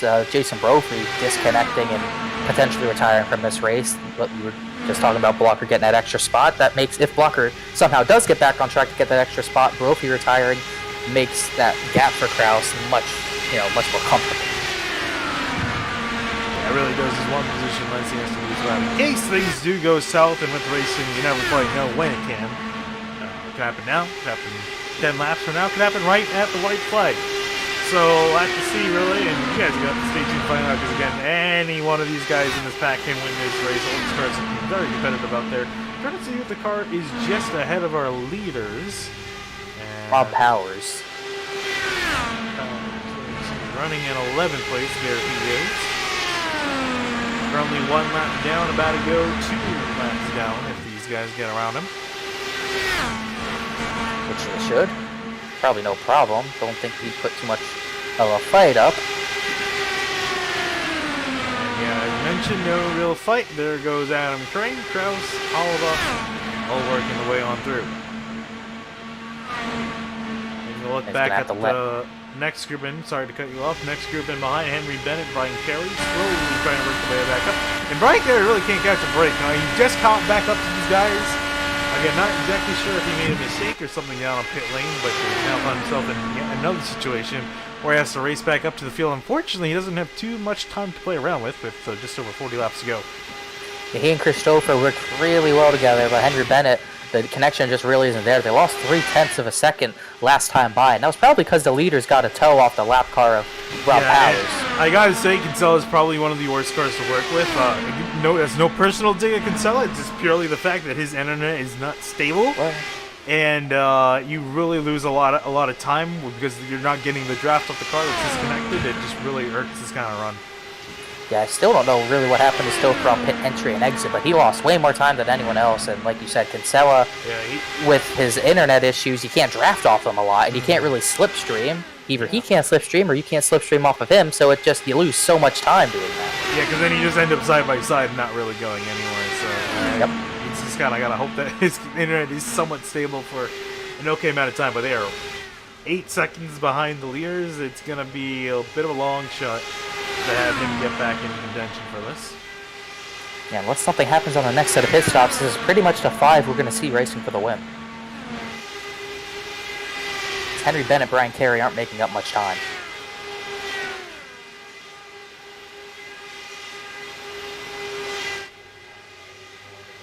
Yeah, they really aren't. And here we see Crane, Bill Kraus yet again leading this group. Going off into turn number 1 now, slowly winding down. Still 1 pit stop on tap for these drivers. Just one more chance to mess it up. Really, yeah, pretty much is what that means.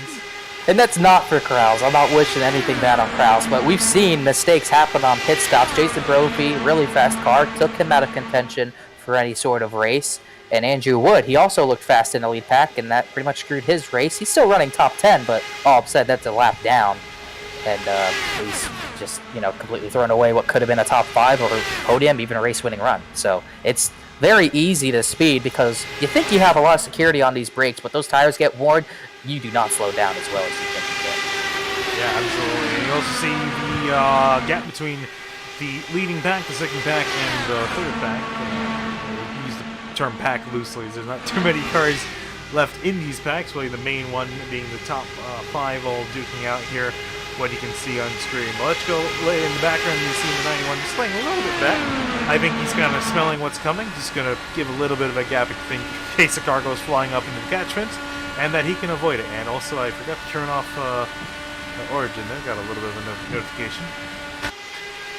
Yeah, Maletska's the last 3 or 4 runs, Ike stopped saving. Well, let's say that, but Ike's been at the back of this pack for a decent while now. Ike had stopped saving, and Maletska's been at the back of every single pack, but he's been able to stay in the pack and able to keep his track position when he needs it, and every time he's had the freshest tires, and this will probably be no different. So, tires haven't played the biggest of factors. We saw Kinsella was able to stay in the lead on 13, 15 lap low tires, so it might not play that big of a factor, but doing the overcut has gotten you track position, so that could work out for Maletska. Yeah, well, a few advantages he has to work with here. Guys do come in for their final stop in about 10 laps time, and pretty much 5 laps away from being good to go to the end for everyone. Rob Powers is around on pit entry. He'll spin it into pit road. No yellow. Nice little 360, but obviously sped there, I think. Oh, he's going to spin it again. And that one's going to hurt. Oh, we'll take a look at that. Here is the initial incident. Him coming onto pit lane. Whoa! Came in sideways. I don't think he was coming on the pit lane. I don't remember the last time we pit. Last time we pit was 138, so it might have been. It was a bit early. And then he's going to fill up again. Tires. Oh, in the right rear. It's pretty hard. Take right on board here. It was cool. It was cool initially. Oh yeah, I was gonna say, looking on board, looked like he had no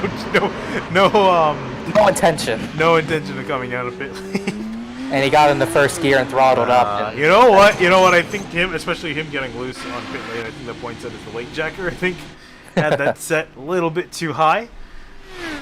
Because that car just completely snapped loose mid corner. Yeah. You typically don't see that unless you have the weight jacker a little bit higher than you probably need to.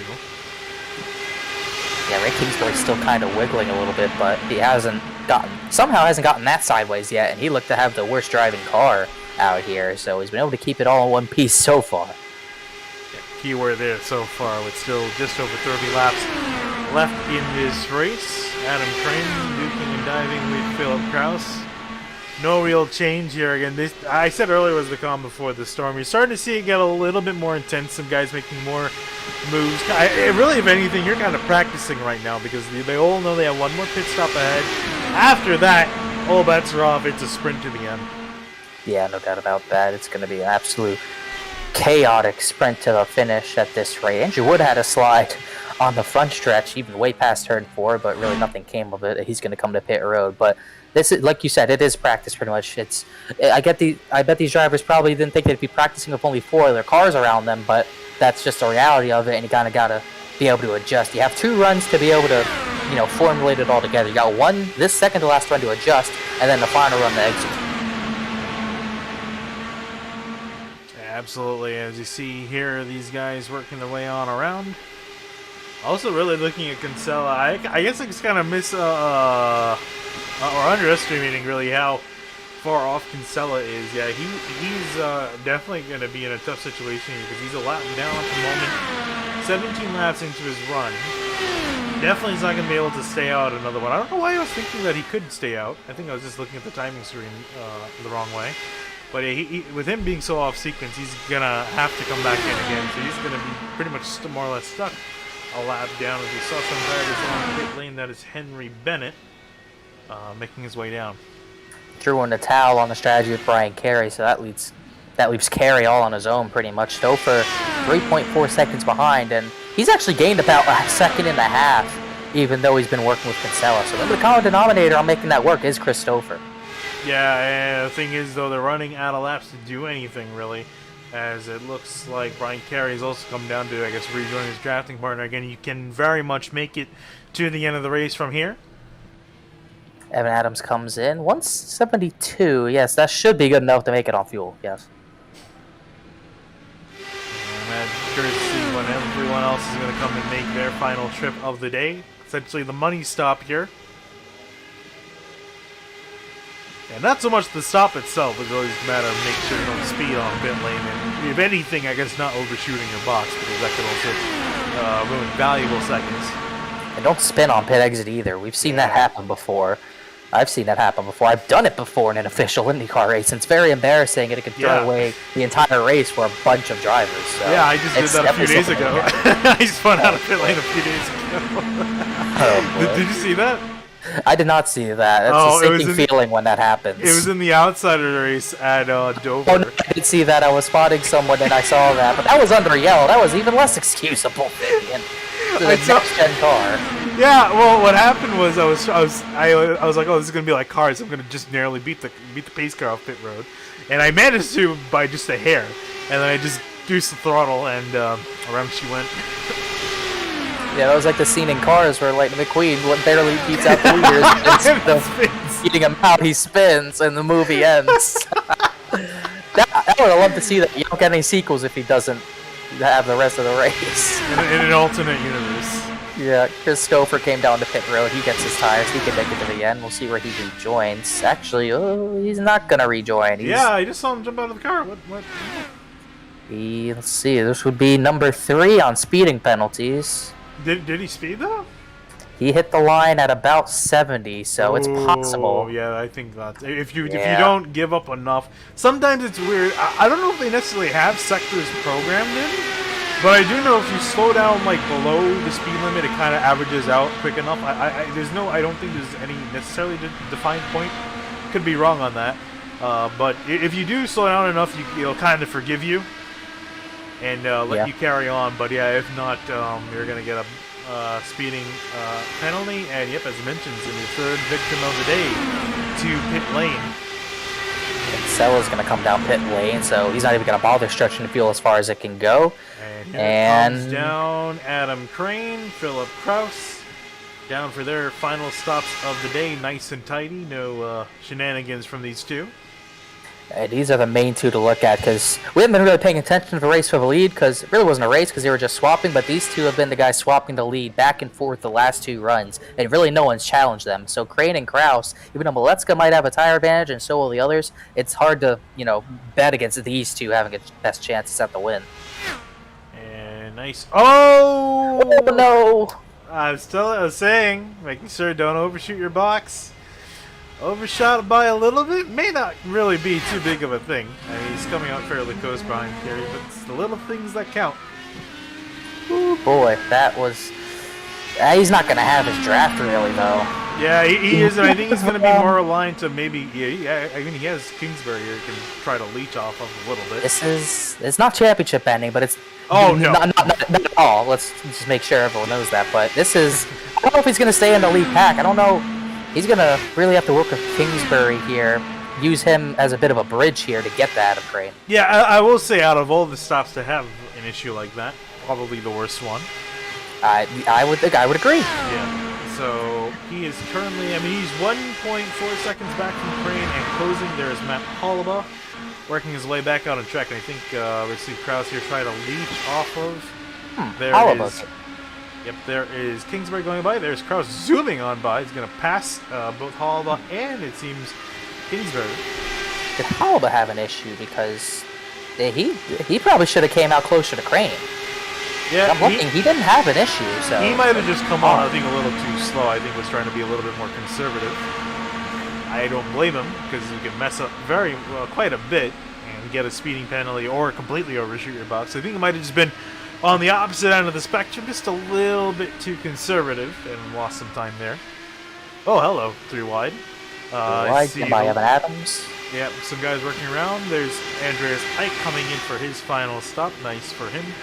On to pit lane. At least Robert Malechka, last car yet to pit. Everyone else, I would say probably besides Kinsella, has made their final stop. Oh no, Kinsella has actually just come in. And just like that, Adam Crane has already been caught by Philip Kraus. That didn't really hurt Kraus too much, but nope, that's Ray Kingsbury back there. Henry Bennett, Brian Carey are together again, trying to get something going to get back to these guys. I just don't think they're going to have enough time. There goes Philip Kraus past Adam Crane, trying to make up for his mistakes. Malechka's on pit road now, so that will be the final driver to pit. Alright, there's Malechka, and here's Andreas Ike rolling off the pit lane back onto the banking. Is that the leaders working around? Yes, it is. There you see Crane, Kraus, and Hollaba work their way by. Ooh, Andreas Ike's going to be in danger. We'll see. Try to catch back up, just catch the tail end. I'm sure with some of these guys running maybe a little bit slower towards the tail, should be able to leech off some draft, get himself back into contention. But yeah, a little bit slower than probably he would have liked. Malechka coming out off of pit lane onto the apron. Let's see where he ends up in relation. I think he's looking to be much better than Ike was. He'll probably help Ike out if he can get some draft off of him. Actually, I don't think Ike really needs help. He should still have to draft this 3 wide for a moment. 3 wide for the lead again. As you mentioned, all bets off. Oh, Hollaba's getting a very late dive to the inside of Crane here. And And now it's on. You see the lap counter went from counting up to counting down. Less than 20 laps to go.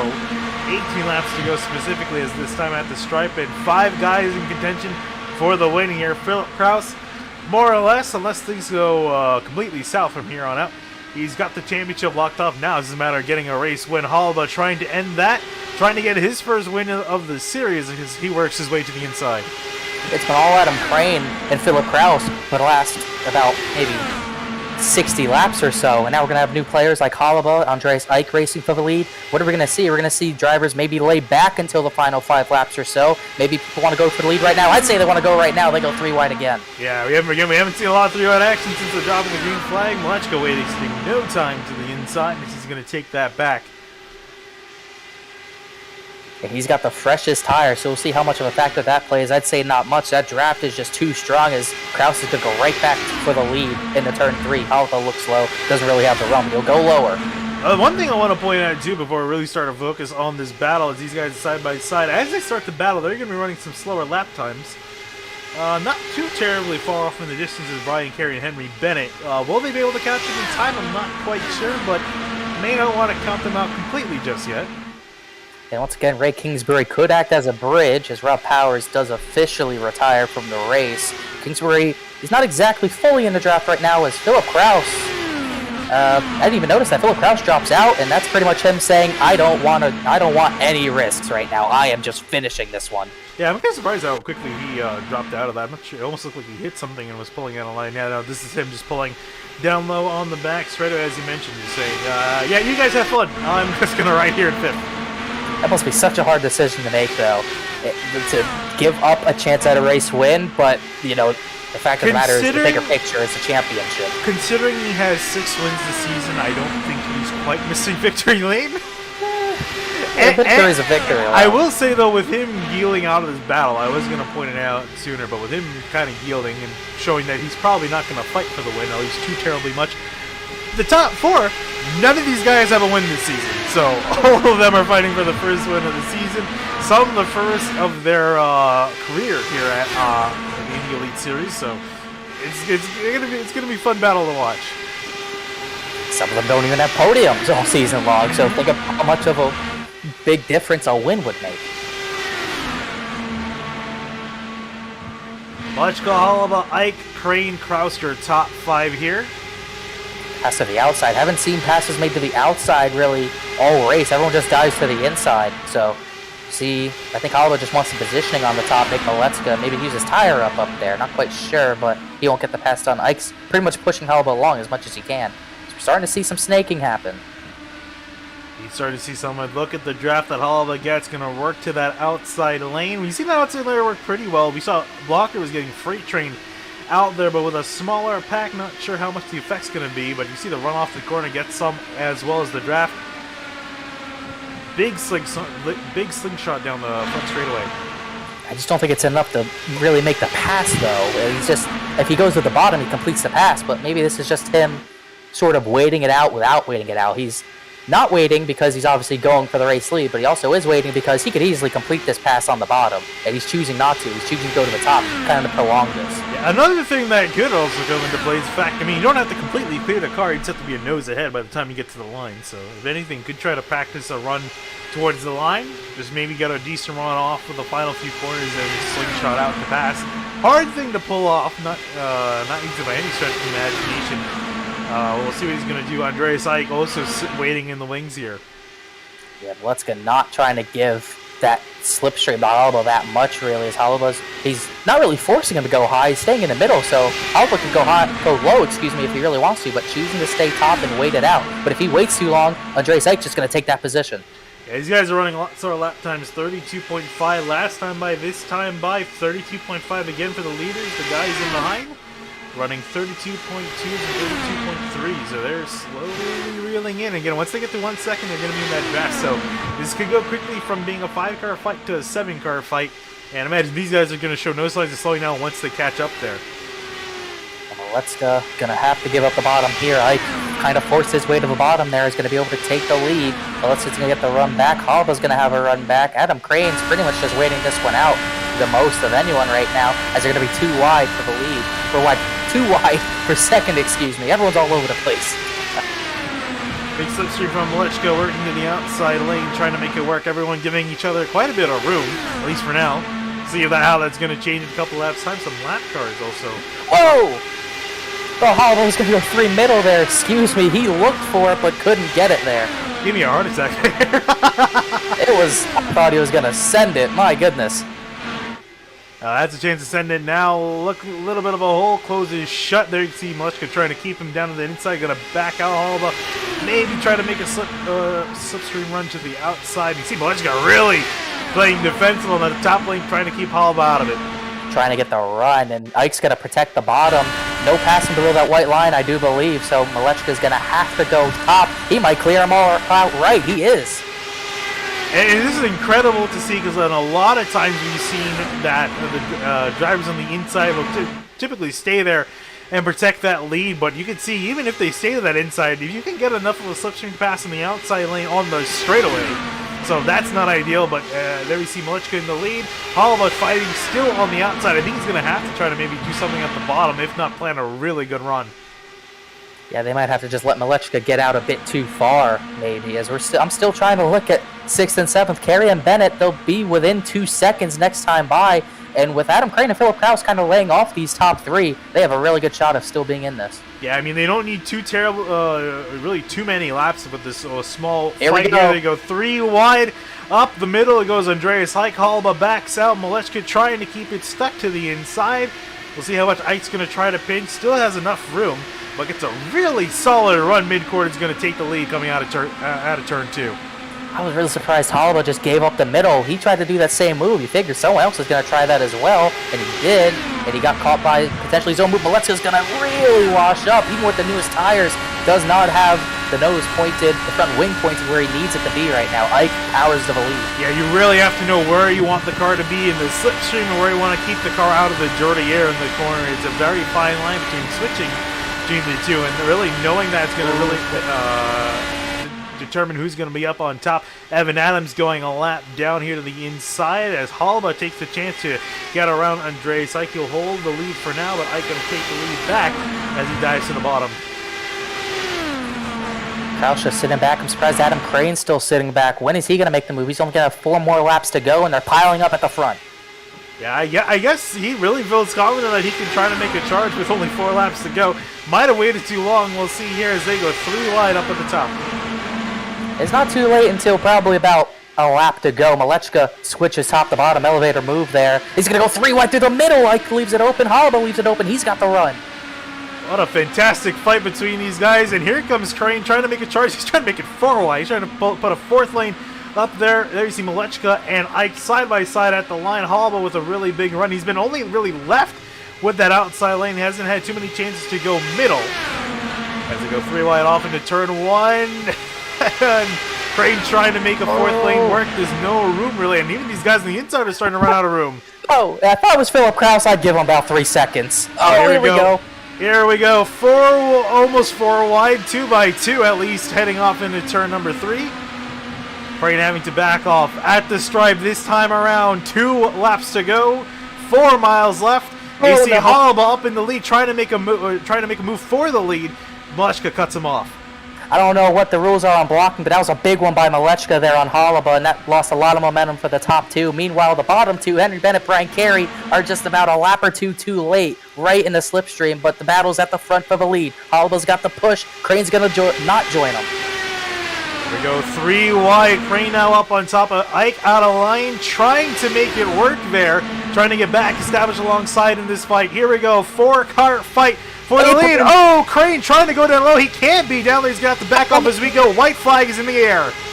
They almost went 4 wide there. I don't think he could pass down there. Ike's got the advantage. Kraus is back in the fight, pushes Ike to the race lead, then washes up. Malechka and Ike dead even out of turn 2. Here we go, up in the top. Kraus is washed out for now. 3-horse race near the front. Halba trying to make a move, tries to go down. No room for his car down low. Meanwhile, up at the top, Ike and Malechka side by side, working through turns 3 and number 4. Out of turn 4 they come. Ike trying to get the run at the stripe. Checkered flag in the air. It's going to be Malechka. My goodness, what a finish, and Philip Kraus is your champion. Oh, Malechka's spitting. Whew. Man, I'm gonna take a breath after that because that was intense. That's what you waited 200 laps for, right there. Fantastic stuff to see as the fireworks fly in the background as we crown not only a race winner but a champion. Robert Malechka, as you mentioned, taking the win, and Philip Kraus in fourth. Gonna take home the championship. I don't think he's really gonna care where he finished. I think he's gonna be more happy with the championship in hand. He's just happy that he did finish with how they were racing. I'm surprised he even got up at the fight with the final lap. Bennett and Carey just short. The final drivers on the lead lap just didn't get there in time, but it was a blast watching him try to get up there, as we're going to see some burnouts from Malechka. Absolutely, and absolutely earned it as well. Burning it down. There is Robert Malechka, your race winner, burning it down at the stripe. Let's see if we can get a good angle with these two in frame. Never really set these cameras up with this in mind, but there's Philip Kraus, your champion, burning it down. Well earned over an entire season. Entire year of competition for these guys. 17 rounds. 6 wins to his name. Hard to say he didn't earn it. No, he definitely earned it. It was all about just having a little bit more consistency. It doesn't matter if it's winning you're in. A little bit of consistency can never hurt. And it obviously wasn't winning you're in. Consistency was key the entire season to keep him up in the top 2 for pretty much all of the season, going into the final few races. And had the contact at Iowa with his championship rival Blocker. It didn't phase him one bit. He ran a smart, clean race, and he comes out the champion, well deserving. Absolutely there. And let's see here. We're going to try to get some drivers to interview here. Let's see here. We got Matt Halba waiting on the booth on standby. Try to drag him in. Hey, Matt, Sim TV, you got a copy? Yes, I do. Oh man, I'm shaking right now. I could imagine that you're shaking because that was a fantastic finish, really, between all of you guys. You guys did a fantastic job. There was many times that battle could have gone south, but you guys kept it going good. You gave each other a lot of respect, which is something you typically don't see a lot, especially in those kind of situations. See guys trying so hard to get the win. You kept your calm, you kept your cool. Unfortunately, just shy of a race win. Yeah, I am speechless. That was phenomenal. Like early on, I was just trying to save fuel and just get a fuel number and then make it so I realized that I had a pretty nice even block system going for how many stops I had to make. So that I just at the very end of it, I just took rear wing out of it and just prayed. And I knew it was getting colder and colder, so I knew it would stick. But yeah, Robert, Crane, Kraus, Andreas, everyone that was up there is like, holy crap. Like, so much respect, but so much... I'm speechless. That was so much fun. Definitely looked like a lot of fun out there, Matt. I mean, congratulations also as your first podium of the season. In your first season of competition, what would you say, competing with these guys for an entire year, an entire season, what do you think you've probably learned the most out of this experience? I think I've learned that I drive a little bit too nice. A lot of the time I give quite a bit of room, and others don't really give that back for the most part. Today they did, and it was phenomenal. But yeah, before this year, I didn't know how to. Before the season started, I didn't even know how to work telemetry, and I've learned how to build setups a lot better than I used to. Before, I was just using setup shop setups for all my open stuff, and okay, you know what? I say that, and I did use the Craig setup shop setup for today with some minor adjustments. But I'm all over the place. That was nuts. I'm looking at your car. Are you sure you should be saying that you're using a Craig setup shop setup instead of a Major's Garage setup? You know what? That's fair. I will say, Liam, the maker of the Major's Garage setups, he does amazing work, but just unfortunately this week I just wasn't quite able to make it work in nighttime conditions like this.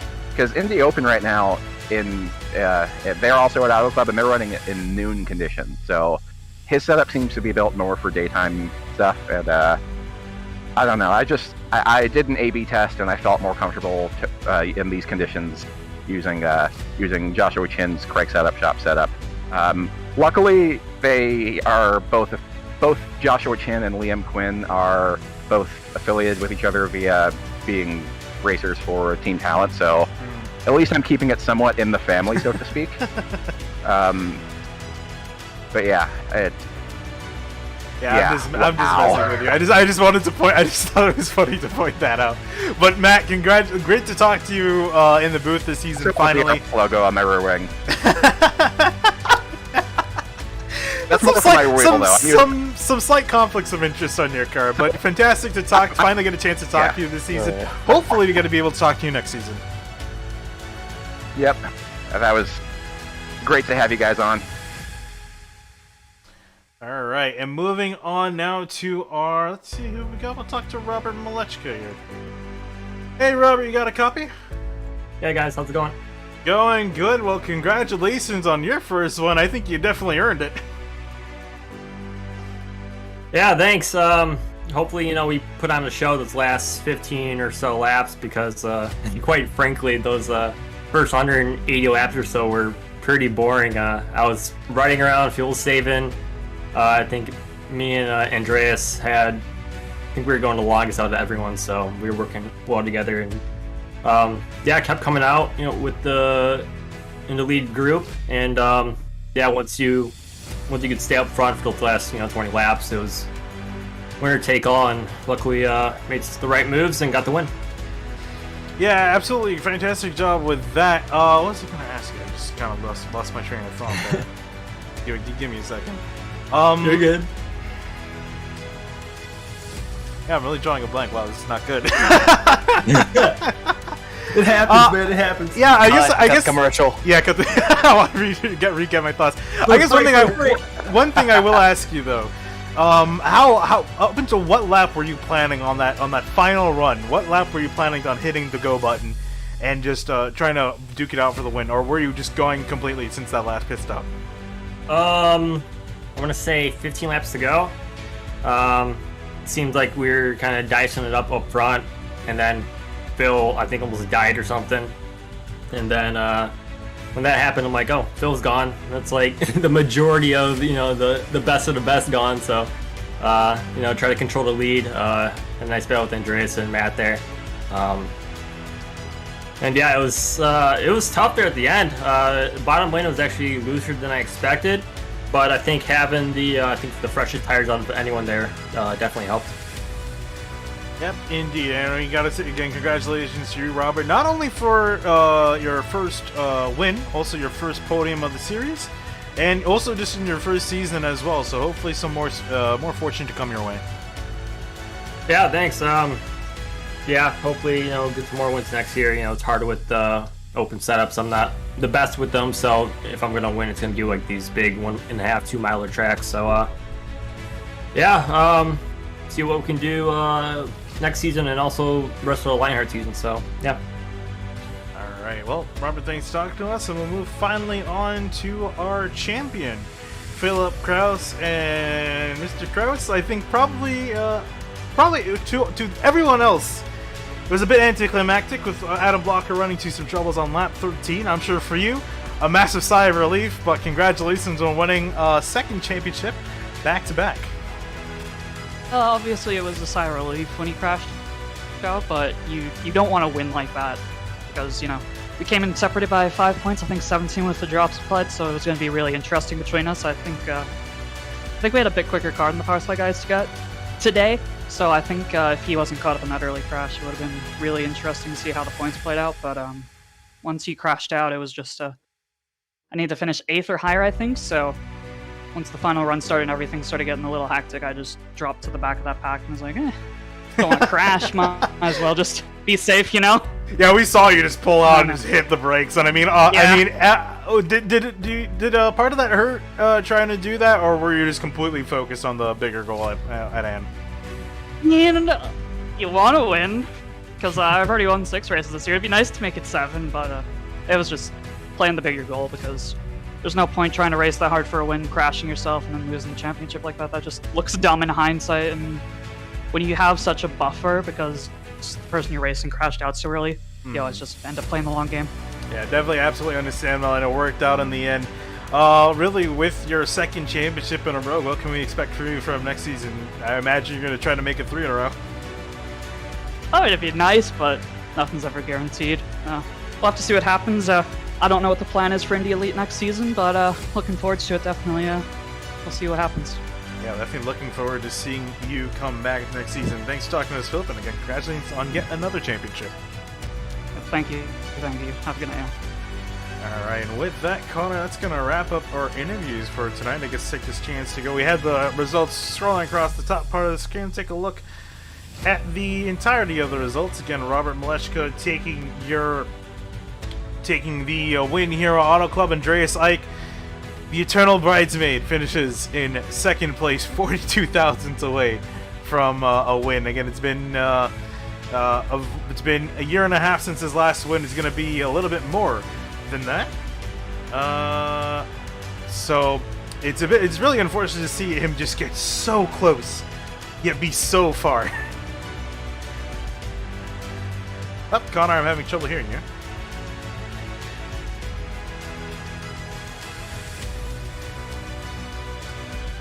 Still having trouble hearing you, Connor. See if we could try to get that sorted out. But looking. Oh, there we go. Ah, there you go. Finally back. You're saying? I need to tape this button to not being muted, but anyways, it was unfortunate. I thought he had the run because Halaba kind of messed up his run to the win through 3 by going way too high, and I thought Ike was going to have a chance, but he just didn't slipstream Malechka quite enough out of 4 to have any sort of shot at beating him to the line, so it was just really unfortunate. I thought he had it, but just a little bit of a mistake that he might want to have back. And just crazy. Look at the top 4, all within a 10. Yeah. Malechka, Ike, Halaba, and Kraus. Surprised they weren't 4 wide coming across the line because it was shaping up to be like that. Yeah, I mean, they're almost or pretty much 4 wide at a few points in that. Adam Crane finishing in 5th, Henry Bennett in 6th, Brian Carey 7th. Then those are the drivers that finished on the lead lap. Christopher 1 lap down, Andrew Wood lap down after his speeding in pit road incursions. Andrew Kinsella rounding out your top 10 as I'm sure is probably really kicking himself by being off sequence. That really hurt him in the grand scheme of things. So I don't think really anyone, for that matter, thought we were only going to have 1 single caution the entire night. And flipping the page, you're going to see a lot of retirements on this one. Our final 2 finishers, Evan Adams in Ray Kingsbury in 11th and 12th. And then the rest of the retirements, Rob Powers in the 47, Jason Brophy, a big hitter, retiring after his second pit road speeding penalty. And then a lot of the guys that were caught out in that lap 13 incident, David Adams, Blocker, Musselman, and Greenfield. Especially Musselman and Blocker, I think, were 2 big losses from that wreck, as we were denied both the championship battle, and even for Musselman, we seem to be pretty decent on the oval, so unfortunate to see him retire so early on. Yeah, it was just a big shame. It wasn't expected either. I mean, we saw Blocker dropping back, didn't have really any speed, so who knows what the race would have been like, because the car just did not look like a contender really for the 10 laps we saw it. And that's what happens when you get caught in the back of a pack sometimes. Not really anyone's fault. There was sort of a racing incident, but stuff like that can happen, and like we said earlier, nothing Adam Blocker could do. Just one of those racing incidents that happened at the wrong time for him. Yeah, and that's essentially going to wrap up entire year's worth of Indy Elite coverage here on SimTV. Again, we will be back for Indy Elites next season with some maybe some changes in tow, yet to be confirmed completely on that. But it's been a fantastic job covering these guys. There is still going to be some action on SimTV with the Washington Region SCCA. They're about to begin their sim racing season in just a few weeks' time. So looking forward to seeing that. But the Catalyst 317 Championship race all wrapped up here on SimTV with myself, Finney DeCuna, with Connor Horn. And we'll be signing out for tonight. Thank you for watching.